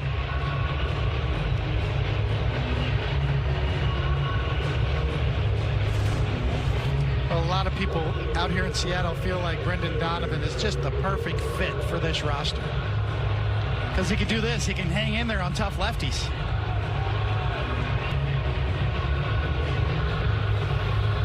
Off the end of the bat, but long through the zone and got it over the infield. So 3 base runners for Seattle in this inning. The Yankees helped out by the double play ground ball off the bat of Naylor. So first and second, 2 outs, and here's Victor Robles.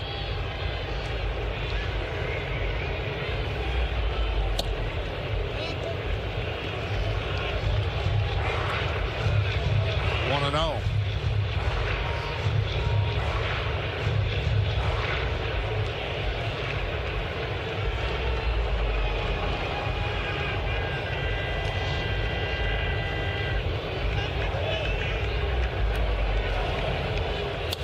Foul back.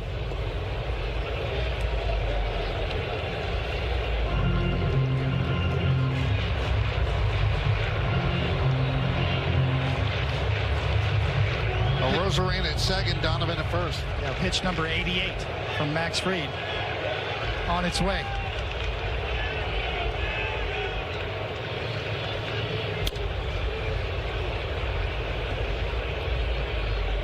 One and 2.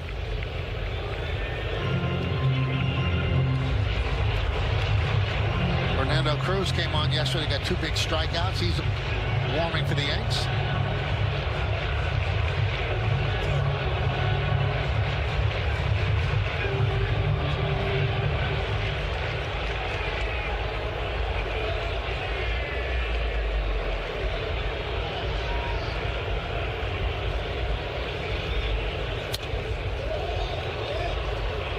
Check out the bullpen budget brought to you by Citizens. Make sense of your money with Citizens. Doval, Cruz, Bird, Hedrick, and Blackburn all used last night. Kate Winquist waiting to make his Major League debut.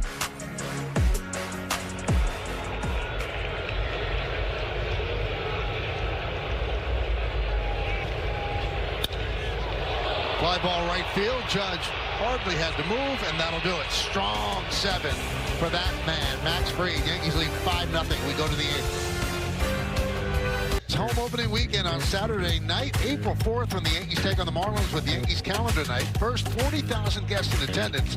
See the Yankees calendar courtesy of MasterCard. Tickets going fast, so get yours today at Yankees.com. We go to the 8th inning. Bellinger leads off. He's had a great night.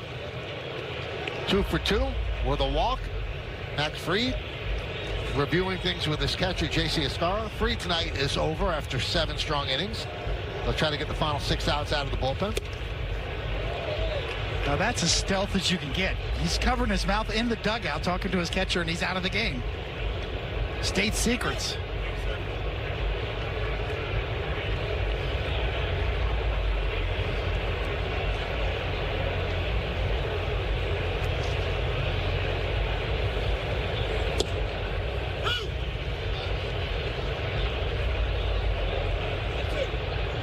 He knows the cameras are watching him.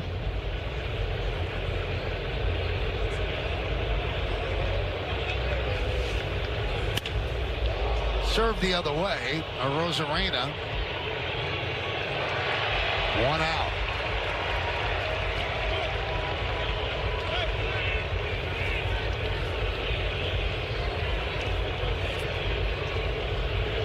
How do you think Art Fowler would do as a pitching coach in today's game? There's a lot of stuff he'd have to disseminate. All without the written consent. Here's Ben Rice. He's the one that had the famous line, right? Is it, what am I doing wrong, Art? Like, you're making Billy mad is what you're doing.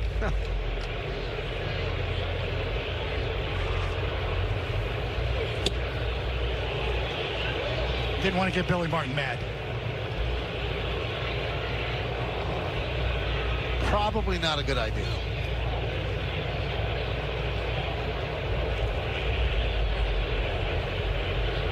So Fried, 2 starts, has yet to allow a run. He looked great tonight. Hands it over to the bullpen. And a perfect night continues for Ben Rice. 2 for 2 with 2 walks.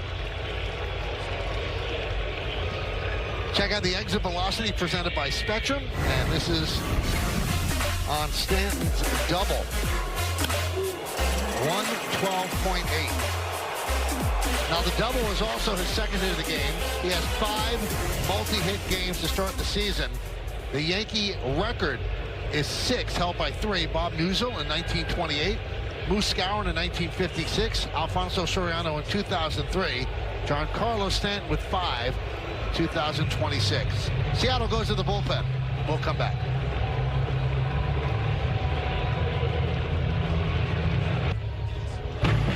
The New York Yankee Foundation's opening day 50-50 raffle is open now. The Friday, April 3rd home opener has a guaranteed jackpot starting at $50,000. One lucky fan will take home half the pot, and the other half benefits the Yankees Foundation. Buy your tickets now at Yankees.com/50-50. Casey Legumina comes on. 3rd game this season. He'll face Stanton. And the pitch inside, 1-0. Think his dad was a Yankee fan? Casey? Yeah, I guess.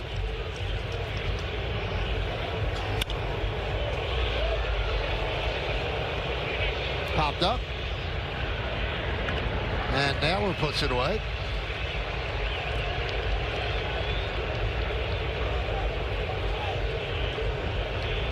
His dad actually pitched 4 seasons in the minors in the 80s in both the Tigers and Dodger systems. Definitely a Casey Stengel fan. I'm calling it.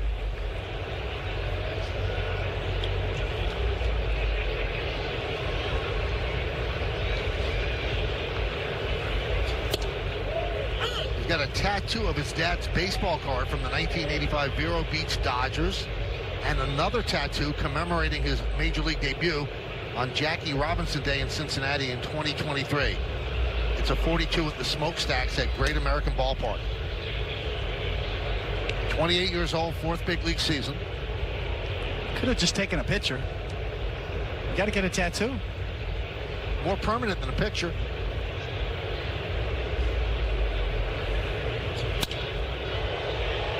Into left field.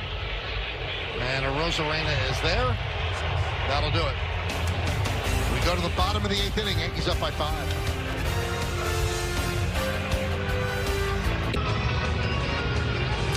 Tonight, Max Fried certainly handled business, going 7 strong. Tomorrow, it'll be up to Cam Schlittler to try to follow that up, making his 2nd start of the season. In speaking to pitching coach Matt Blake earlier today, he said expectations for Schlittler were incredibly high coming into this season, and he has been so impressed with the way he has handled himself. First time out, 5 1/3 scoreless. He used the 3 variations of his fastball. One area where they would like to see him continue to grow is using that secondary stuff, getting consistent shape on the curveball and having confidence in throwing that slider to right-handers. Michael, one thing you're probably not going to see from Schlittler tomorrow is him challenging anything on the mound. When I talked to him about using ABS and potentially challenging balls and strike calls, he said that's not for him. He's going to leave it to the catcher right now. He's just focused on what he needs to do on the mound to succeed. And so far he has been quite successful, and it also does beg the question, David. You know, there are more things for him to add to his arsenal. Batter is challenging the call strike. And a challenge right here. ABS powered by T-Mobile. But do you mess with adding more things when he's this dominant right now? Call is correct. It's correct, the strike. Yep. I'm a believer that you can bring along a changeup or something if you're learning a new pitch, and you can continue to work on it and bring it along, and then it'll be there when you need it on down the line, rather than trying to just pick up a new grip or a new pitch later. So he might not need it now, but you can still bring it along and develop it. And when you do need it, it'll be there for you much easier.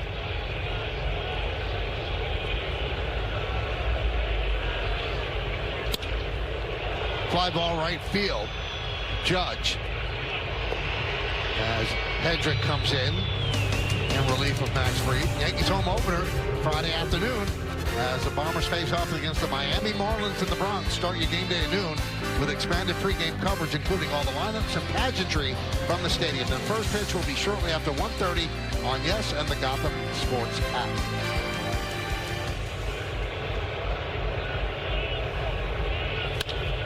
Ground ball, base hit. Cole Young, 3 hits yesterday, picks up a hit today. Now has a 5-game hitting streak.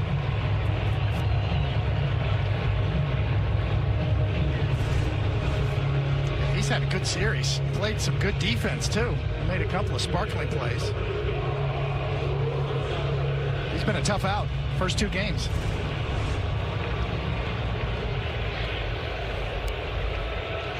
Back to the top of the order, and Robert Refsnyder. He swings at the first pitch and pops it up. Rice, 2 outs. Hedrick pitched yesterday, going back-to-back for only the 2nd time as a Yankee. That's always a concern. His stuff plays up when he has rest. How does he do in back-to-back situations?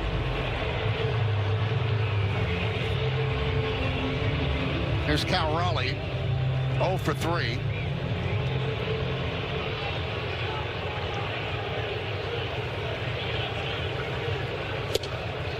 Seattle was hoping that walk-off hit that he got yesterday might have snapped him out of his early season malaise, but he is 0 for 3 tonight.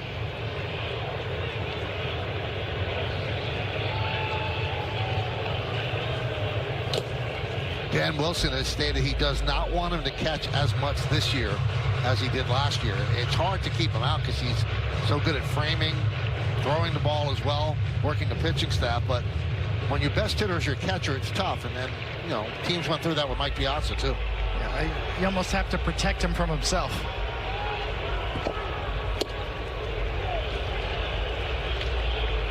And let's say when the Mets had Piazza, they didn't have a DH where they could have put, you know, they also kept Raleigh in a lot last year as a DH, but he caught an awful lot.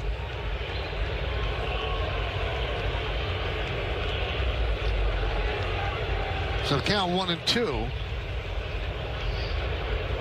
on the MVP runner-up from last year. 60 home runs. Swing and a miss. Overpowered by Brent Hedrick. Pretty good inning. We go to the ninth.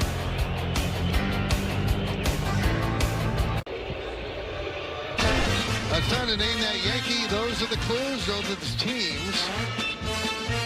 And the answer is Ken Clay, who passed away last Thursday, but was a member of the Yankees' 1977 and 78 championship teams. Oh, I remember.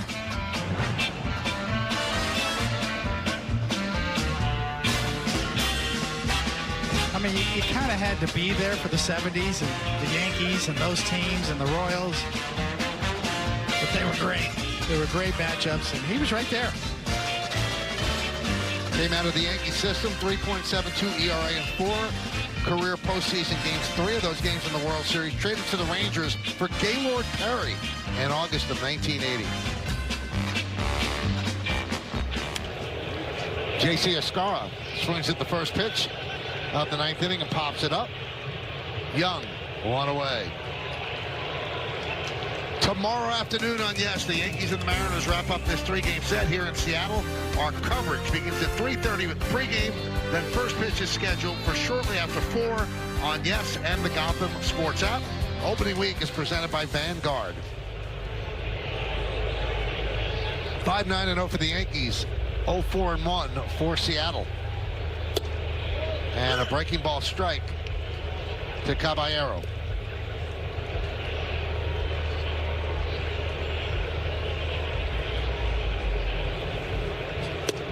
Tim Hill is up for the Yankees in their bullpen.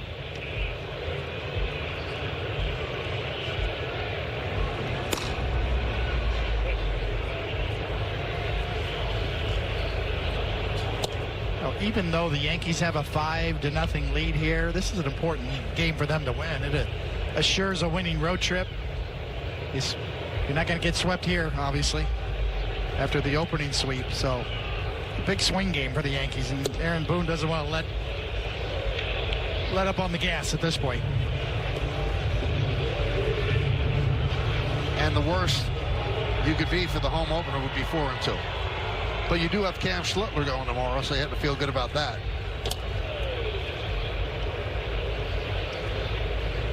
If you were thinking maybe you might see, the Rule 5 draft pick in Cade Winquest. 5-9. Gonna play this straight right now, and rather than take a chance on a debut. And that one's tipped into the glove, 2 away.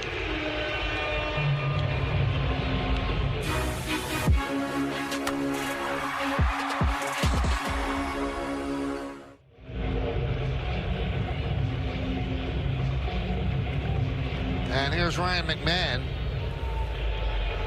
0 for 3 with 3 strikeouts tonight.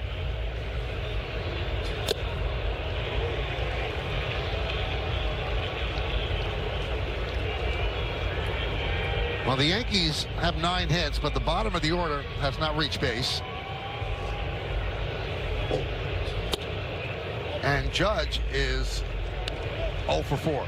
So it's kind of bunched up there from 3 to 6, and then Grisham with 2 hits from the leadoff spot.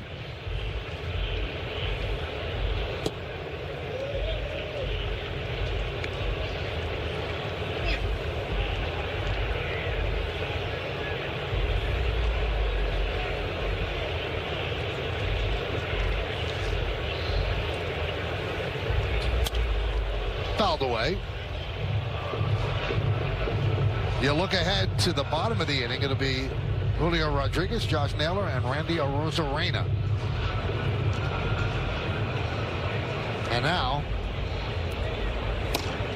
they do get up the youngster. Might get a chance. I might stand corrected here. 5-0. Major League debut, Rule 5 draft, maybe, or maybe he's just getting some work. We'll see.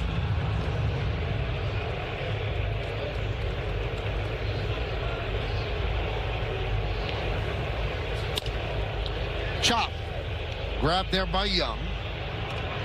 And the Yankees go down in order. Last licks coming up for Seattle. Yankees are up by 5.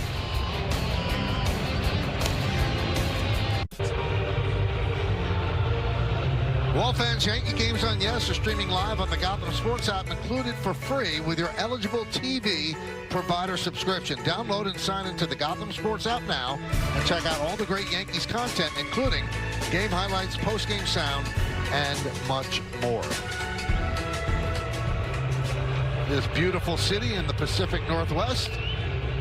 As we go to the bottom of the 9th inning, they're closing the roof here at T-Mobile Park. There's rain expected tomorrow. Doesn't seem like it's raining right now, but they are closing the roof. As Tim Hill comes in, and that means that Cade Winquist will have to wait another day, at least, to make his Major League debut. This is just an architectural wonder. As this roof slowly closes, and as we mentioned, it's open on the outfield side, so you still feel the weather, but you're protected from the rain. And it's as close to a perfect ballpark as you'll see.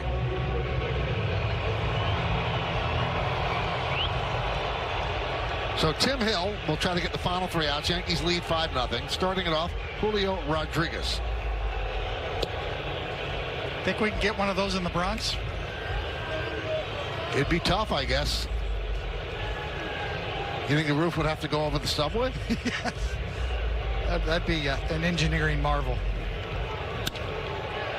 Fly ball right field, backing up Judge. He's got room in front of the track, puts it away for out number 1.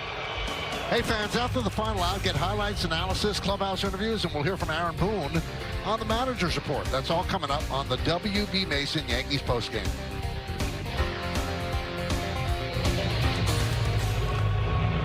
There's Josh Naylor, 1 hit and 22 at-bats in the first 6 games of Seattle season. Signed a 5-year, $92.5 million contract at the beginning of free agency during the offseason. They had a great postseason last year.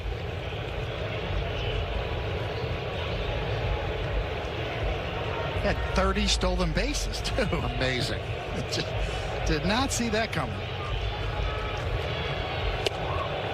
0-2.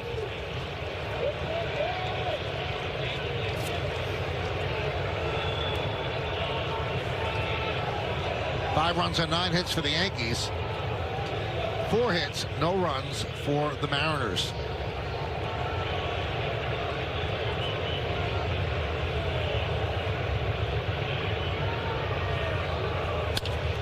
Ground ball, Rice. He'll take it himself. And Seattle's down to its final out.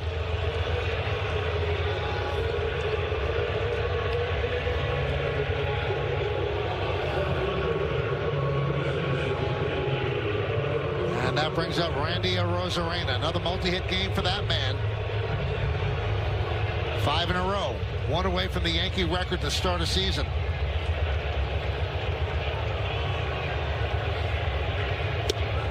But David, the story of this game is another outstanding outing by Max Fried.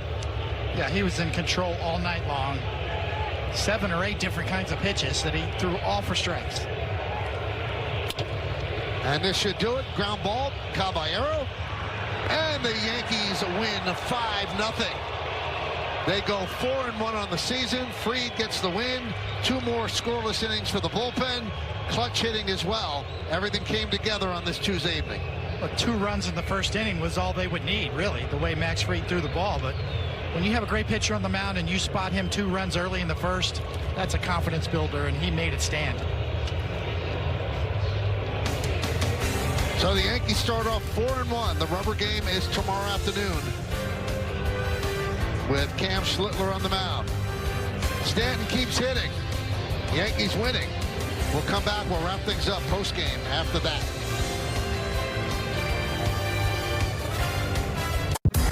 Yankees tonight, they win 5-0. We take a look at the game-changing drive of the game brought to you by Audi and the all-new Audi Q3. Giancarlo keeps on keeping on. To see, sometimes it's not about exit velocity, and sometimes it is. Another multi-hit game for Giancarlo Stanton. All right, David, it's time for the Chevy Player of the Game. The one and only. it has to be the starting pitcher. When you deal like Max Fried did tonight, absolutely you're the Chevrolet player of the game. He had it all working in complete control. He overmatched this Mariner lineup.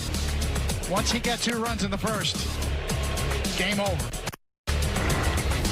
They did it quickly. 2 hours and 27 minutes. Fried's now 2-0. Gilbert 0-1. Fried 1-7. Gilbert 5 1/3. Yankees pitching has allowed just 3 runs this season. That's starters and relievers combined. Amazing. Coming up on the YES Network, stay tuned for the WB Mason postgame show with Bob Lorenz and Jack Perry. Special thanks to producer Troy Benjamin, director Dan Barr, Mike Webb, and the executive producer of the YES Network is Mr. Jared Ames Boschnack.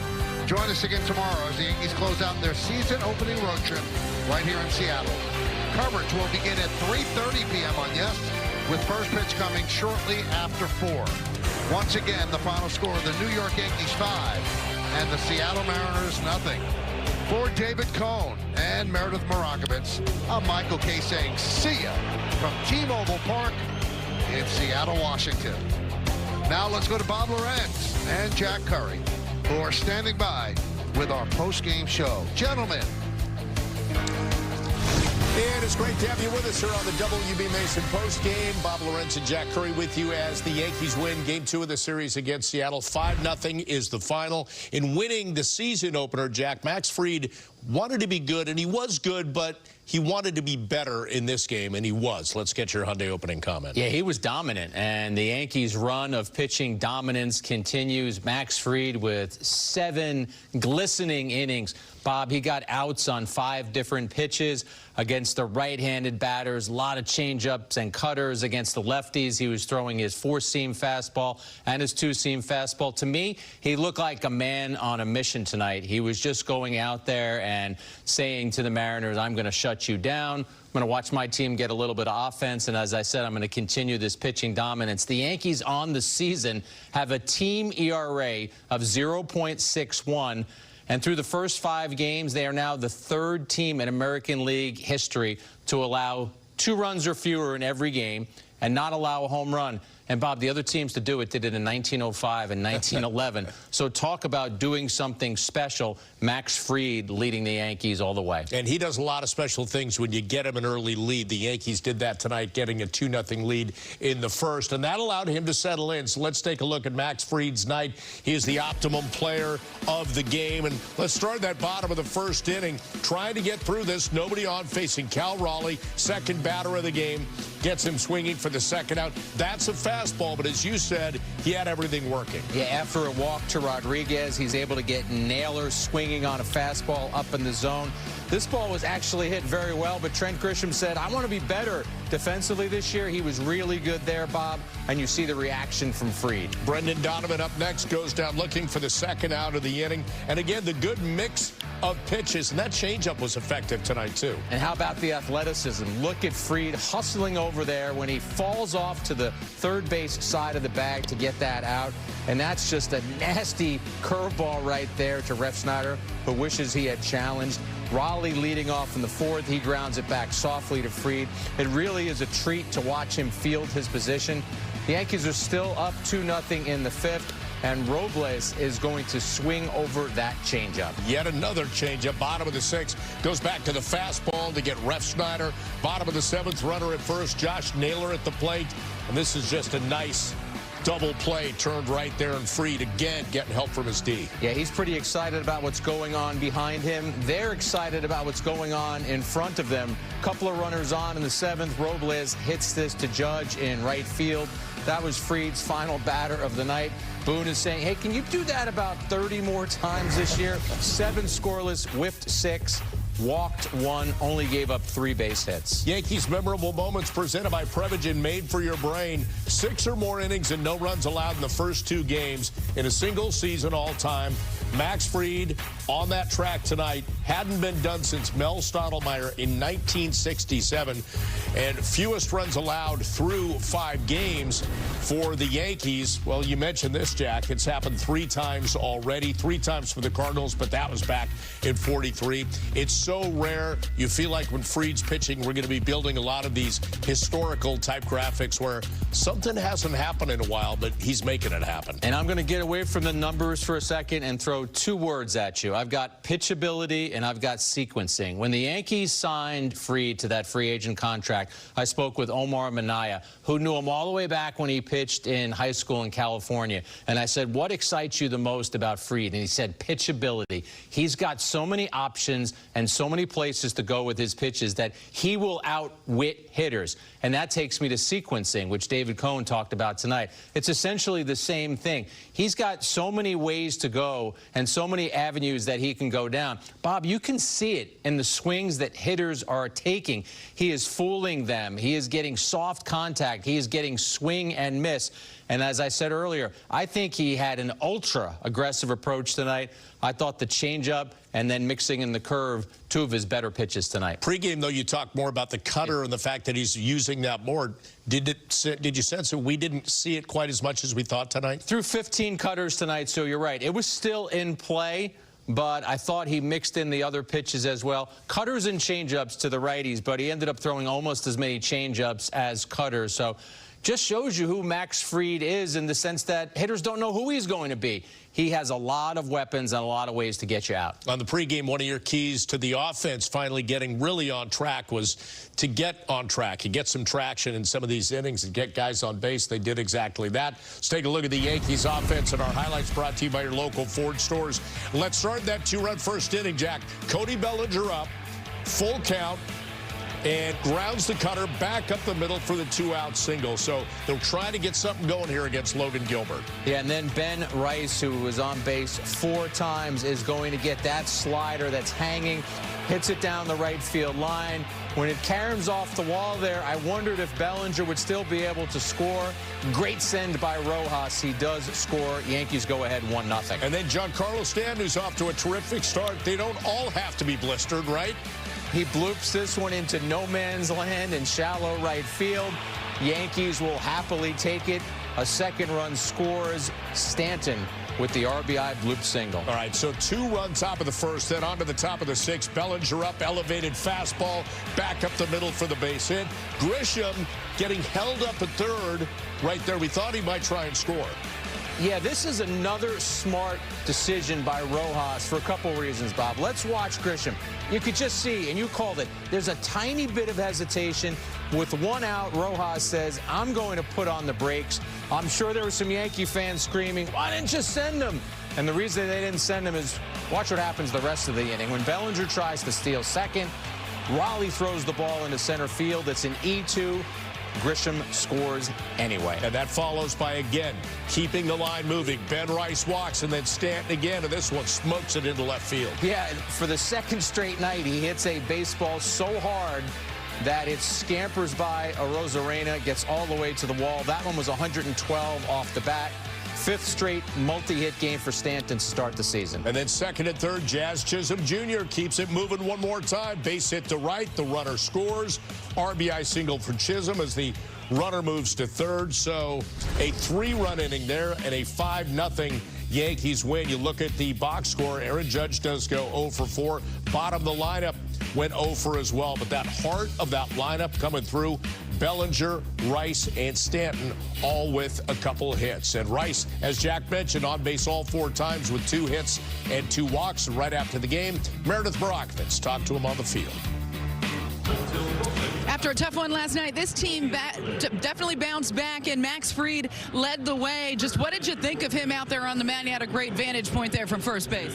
So good. He's always so good for us. It felt like all of his pitches were clicking tonight, and yeah, he looked really good. Both starters and relievers have been great to start the season. Did you anticipate them being such a strength early on here? I always have such high expectations for our guys because I know what they're capable of. I mean, you know, through all the meetings that we did in spring training, just talking about the quality of the pitchers that we have, we were really excited for the season to start, and they're showing why. Logan Gilbert can be tough. You were able to get to him 2 runs there in that first inning. You started off the scoring yourself. Just how were you able to get to him there in the first? Yeah, I mean, it was a good swing. Just left the slider up there. Was able to put a good swing on it, get the barrel to it. and then G was able to drive me home. Hey, you mentioned Giancarlo Stanton. What do you think about the way he has been hitting to start the season? We saw it during spring, barreling up the ball, but it has just continued here as the season goes on. Yeah, it's really fun to watch when he's just doing his thing up there. Like, just feels like every time you see him in the box, you think he's going to hit something super hard. That one to left field he hit, I mean, oh my God, that thing was just absolutely smoked. Just really fun to watch. Hey, you have Cam Schlittler on the mound tomorrow to close out this series. How much confidence is there when you give Schlittler the ball? Always have a ton of confidence in Cam. He showed us there's a lot to be excited about in that first start, and we're really looking forward to tomorrow. Ben, congratulations on the win. Thanks. Send it back to you. Thank you, Meredith. Rice, part of that traffic in the middle of that lineup. That's exactly what you mentioned on the pregame, the fact that they had to get something in going and keep those really good at-bats, and we saw that tonight. And they did it early against a very good pitcher, and we detailed this on the pregame, Bob. For whatever reason, Gilbert, who is an above-average Major League pitcher with a nasty splitter, batters hit barely 100 against that pitch since 2024. The Yankees see the ball well against him, and I think the key at-bat in that inning was Bellinger, because Gilbert's one strike away from getting out of that inning, and then suddenly Bellinger is on base. Now he's got to face Rice. Now he's got to face Stanton. And I get a kick out of Rice talking about Stanton, rightfully, that every time he swings the bat, he's crushing the ball. Well, guess what? Stanton could say the same thing about Ben Rice, and I think it's important that the Yankees make sure, and they did this last night, that Ben Rice, not a platoon player. They kept him in the game last night against a lefty. He got a single against a left-handed pitcher. The way that he is swinging the bat, you want to make sure that this guy is out there as often as possible. And think about this, the mindset of the Mariners tonight, knowing that Gilbert's on the mound, they like their chances with him, but down in a 2-0 hole after a half inning, they've got to get to Max Fried. And they've had some guys in the middle of that order. They're heavy hitters that have been struggling. Yeah, they have a lot of players up and down their lineup who haven't produced yet. You look at Rodriguez, you look at Naylor, you look at Raleigh, even though he had the walk-off last night. And I just think that the Yankees schooled them tonight, Bob. The Mariners didn't even have a runner get to third base. So when you talk about your offense and trying to generate something against a team, they didn't do anything against Fried. They didn't do anything against the Yankee bullpen, and just a real complete win for the Yankees. Well, let's take our first break here on the WB Mason postgame. You know the drill. Coming up next, we're going to hear from the manager, Aaron Boone, as his guys even up this series at a game apiece with a 5-0 win in Seattle.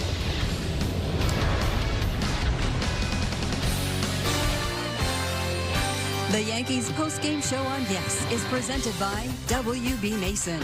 Count on who but WB Mason for next day free business delivery of Blizzard Spring Water.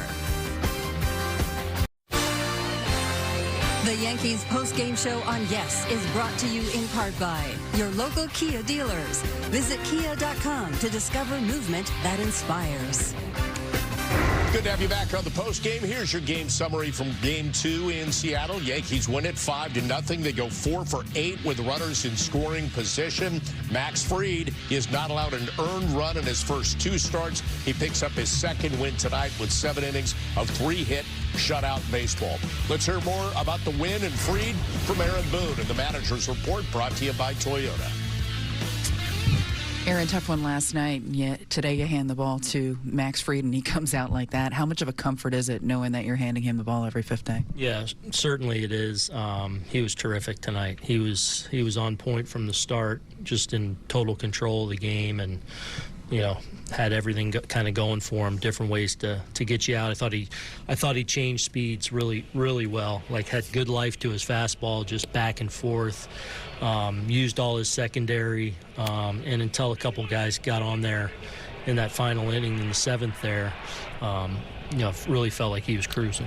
Cruising and incredibly efficient along the way. What do you think led to that efficiency as well, not just the effectiveness? Yeah, it was good. He got some big first pitch outs. I think first inning might have thrown 16 or so, had the 1 walk there in that first, but after that was really efficient. But he was tough. That was an ace in control of the game.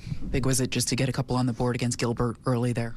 Yeah, obviously he's really tough, and I thought we had some good at-bats against him, really up and down, some contributors. I thought Grish set a good tone at the top, Belly, Bentley and G with some big hits in there, and then the tack-on was good, not hitting the long ball right now much as a group, but the tack-on runs there late to add and push to the lead was really nice. Mentioned the hits for Giancarlo, but to tell you he's feeling good when he's advancing on a wild pitch there that wasn't too far away from Rowley. No, I think he thought that was going to be a little further, but it worked out nicely. So, yeah, he's obviously, he looks really good. We guys have been defense you got tonight from Trent on the walking track down. Yeah, you watch that play. It's one of the balls they hit well. Randy had a good at bat there against him, and I thought the jump that Grish had and the route, where he's kind of shading him a little bit to pull there, was a really good play. And one of those plays early in the game that if it goes another way, who knows? You pitches start adding up and things. Jazz, really good play up the middle. Max and Benny on that one play, there's not a lot of pitchers making that play and finding the bag as efficiently as he did. So, and then a couple big bags on the bases, especially, belly there where we get the extra run. So, just a really well-played game. You guys have thrown 3 shutouts now already, 5 games. Just what stood out the most to you about your pitching staff? That kind of everyone's contributed. Obviously, Max now is gone into the 7th or completed the 7th in back-to-back ones. And everyone else from the starting rotation has gone out and held them down. And then the bullpen's been excellent.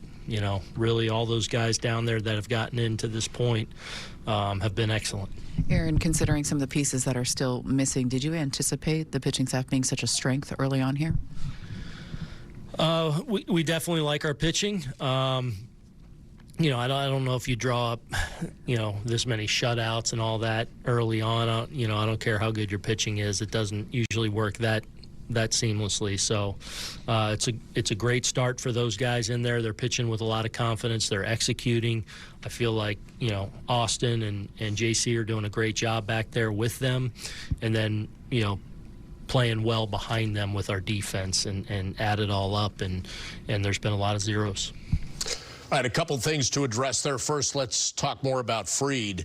Last start, he talked about it. Bit of a grind, especially out of the gate. Not the case tonight. Retired 18 of the first 20 he faced. Yeah, 17-pitch first inning. You heard Aaron Boone refer to that. And then after that, Bob, it was smooth sailing. 10, 13, 13, 11, 10, 16. So that's efficiency. That's an ace in control, as Aaron Boone said right there.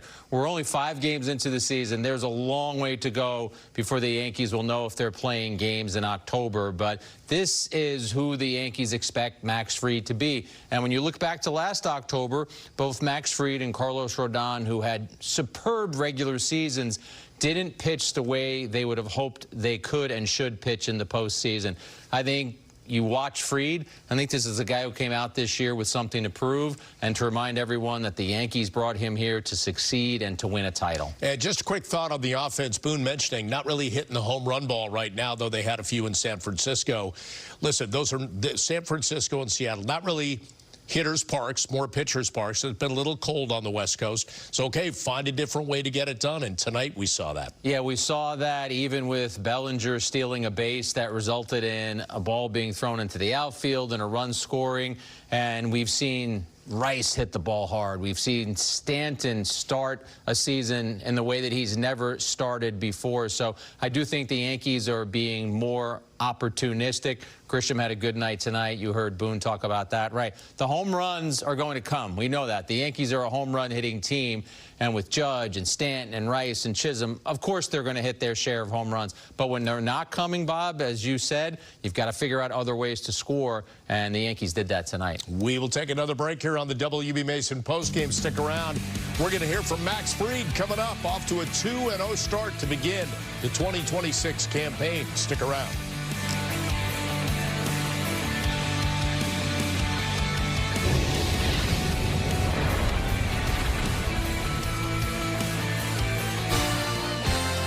Yankees post-game show on Yes is brought to you in part by Audi. Experience the all-new Audi Q3 at your local tri-state Audi dealer. The Yankees post-game show on Yes is brought to you in part by Memorial Sloan Kettering Cancer Center.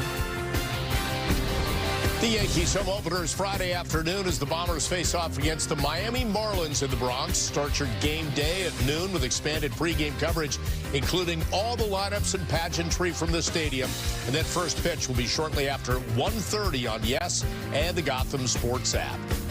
Max Fried pitching beautifully tonight. Our pitching breakdown presented by Sage. He threw 90 pitches, 60 for strikes. The four-seamer really effective in getting strikeouts. 4 of his 6 Ks came on that pitch. And then Jack mentioned the nice mix of cutter and changeups, especially to right-handers. Mariners going 0 for 9 against those 2 pitches. So again, a great 7-pitch mix for him tonight. Let's hear from Fried about the outcome. Max, how were you able to keep Mariners hitters so off balance tonight? Was able to throw a bunch of different pitches for strikes, and worked really well with JC today.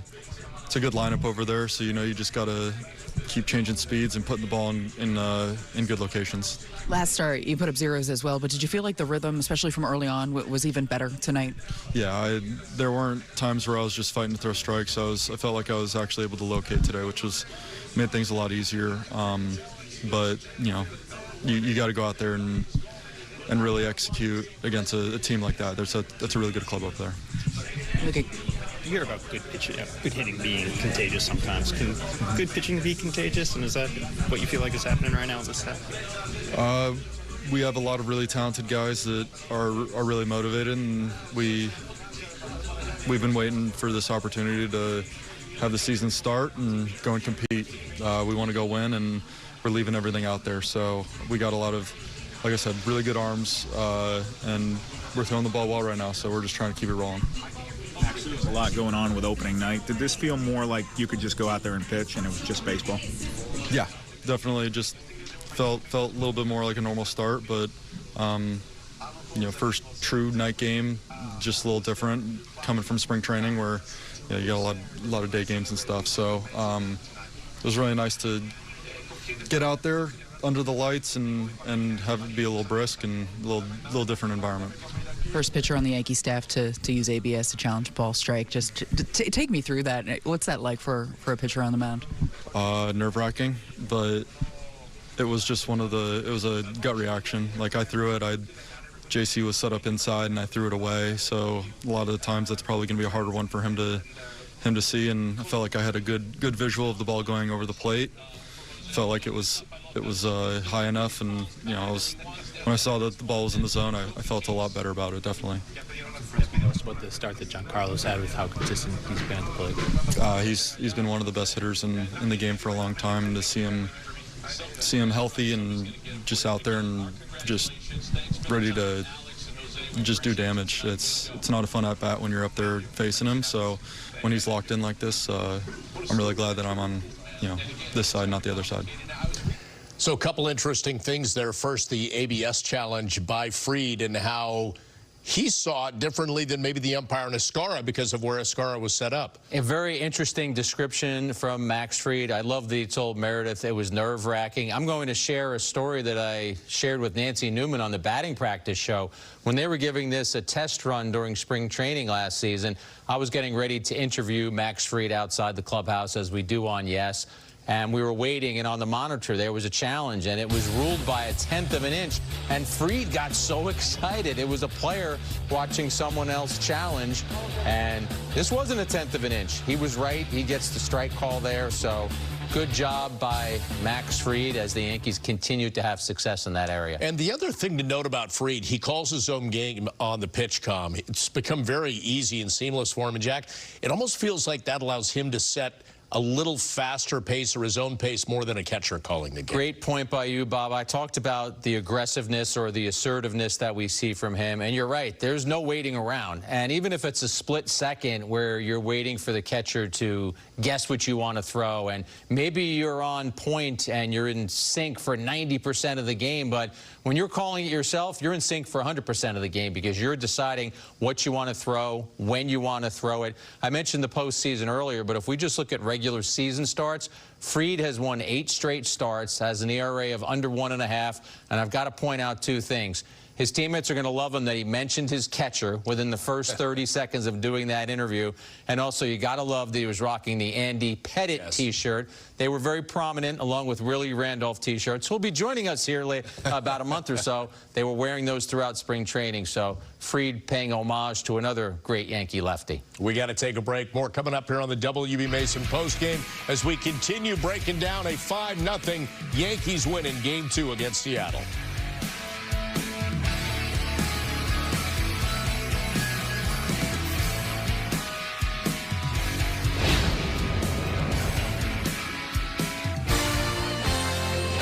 The Yankees post-game show on Yes is brought to you in part by the Hyundai Getaway Sales Event.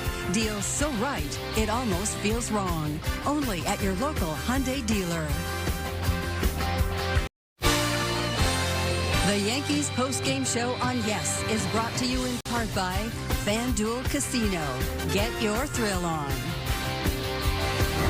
Back with our FanDuel Casino thrills of the game. And Jack, you mentioned base runners, especially Cody Bellinger, trying to push the envelope a little bit. Yeah, Yankees up 2-0, 2 outs. Bellinger decides to take a chance with Ben Rice. But how about this throw, Bob? It is a perfect throw. And if you don't believe me, I would like you to read Bellinger's lips. Perfect throw. But you don't stop trying to make something happen. Oh, if you're a base stealer, you've got to be daring, and Bellinger is actually a sneaky good base stealer. 13 out of 15 for the Yankees last year. He steals that one in the 6th. Raleigh made an imperfect throw there. It sails into center field, allows Grisham to score from third base. Raleigh has been slightly above average at throwing runners out in his career.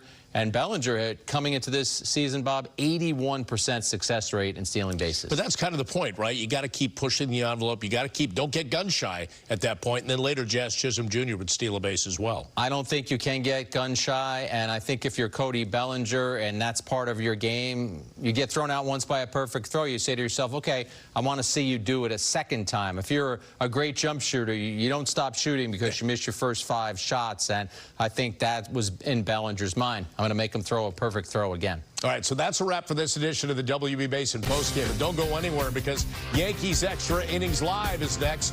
We'll hear from Giancarlo Stanton following another big game from Big G. And we'll have more reaction from the clubhouse as the Yankees shut out the Mariners 5-0. That's coming up next right here on Yes and the Gotham Sports app. Good to have you with us on Yankees Extra Innings Live. Max Fried, the story of the night, picks up his 2nd win in as many starts, 7 innings of 3-hit shutout baseball in a 5-0 win over the Mariners. Good to have you back with us. Bob and Jack with you. Fried was on point tonight. So was the offense in 2 of the big innings that made it a 5-0 game. Let's get to our turning points of the game, brought to you by Montefiore Einstein, the official hospital of the New York Yankees. And we'll start at that top of the 1st. And, Jack, a lot of big 2-out hitting in this inning. Yeah, Ben Rice gets a 2-0 slider that's up. He rips it down the first base line. It caroms off that little right field wall. By the time Robles retrieves it, Bellinger is already around third. He's going to score in that double. It's 1-0 Yankees. Then next batter up, Giancarlo Stanton with a runner at second. Lifts that one out to right, and they're playing so deep against Big G, it just drops in.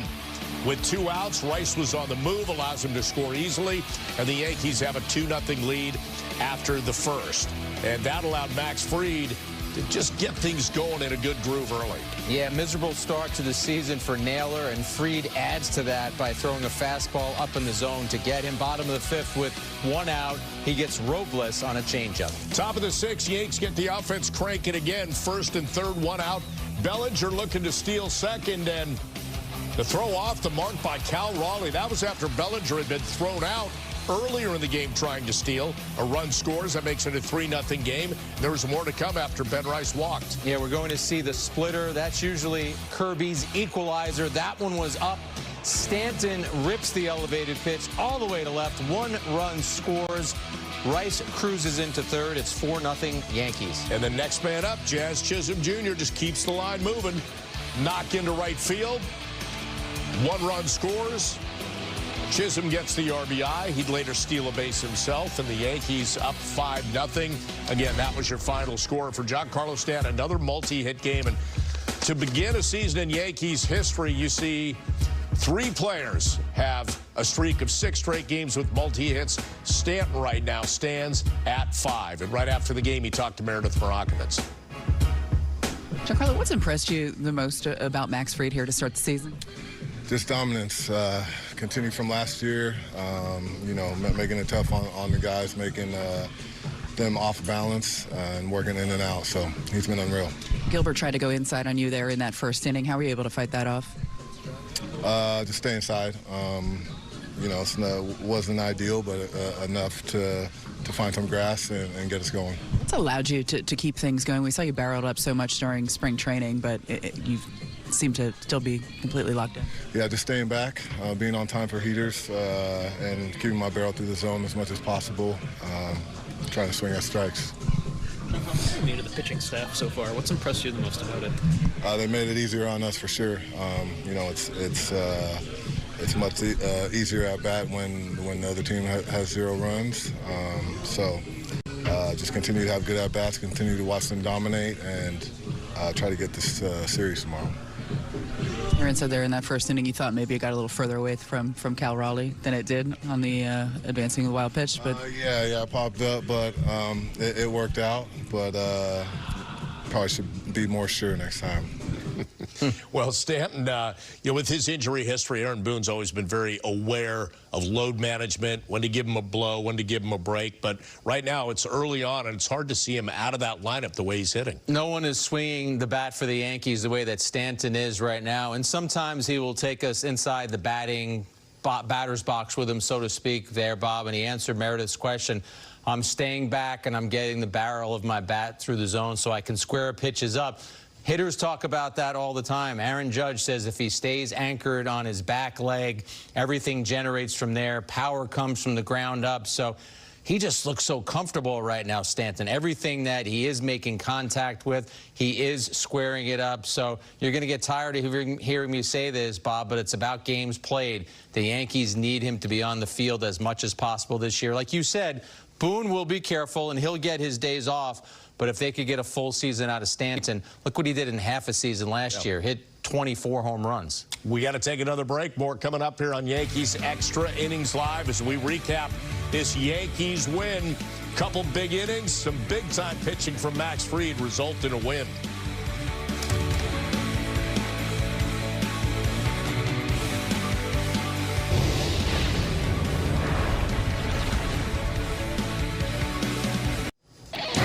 Wednesday afternoon on Yes, the Yankees and Mariners wrap up this 3-game set in Seattle. Coverage begins at 3:30 with the pregame, then first pitch scheduled for shortly after 4 on Yes and the Gotham Sports app. Opening week is presented by Vanguard. Great to have you back on Yankees Extra Innings Live. In Game 1 of the season, Max Fried won that game, paired with Austin Wells behind the plate. In Game 2 tonight, for him, game start number 2, paired with J.C. Escarra. Let's hear from Escarra about Fried's dominance tonight. J.C., what were you seeing from your vantage point with Fried on the mound tonight?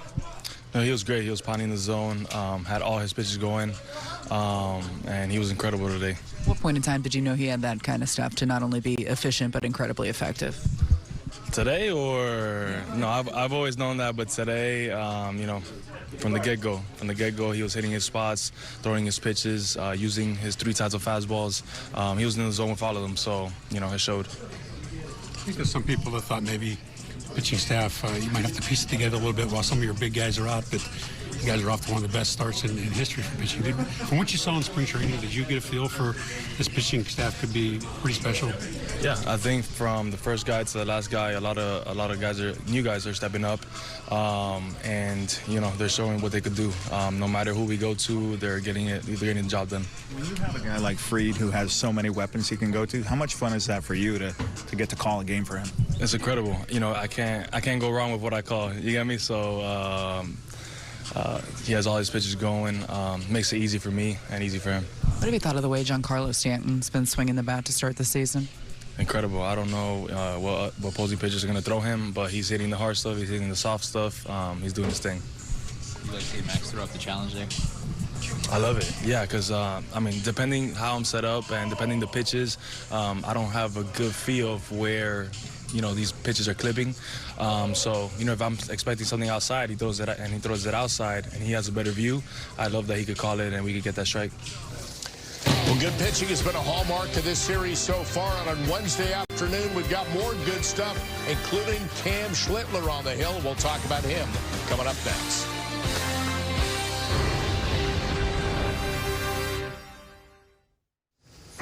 Again, a great pitching matchup for Wednesday's series finale. The probables come your way courtesy of Nissan. A battle of young right-handers. George Kirby going for Seattle. He beat the Guardians in his season opener. And then Cam Schlittler, Jack, against the Giants, pitching very well. 5 1/3 innings, 1 hit, no runs, and 8 strikeouts. So trying to continue where he left off last year. Yeah, I've said dominant or dominance a few times during this show to refer to Max Fried and Yankee pitching. That's what Schlittler was in his opening start of the season.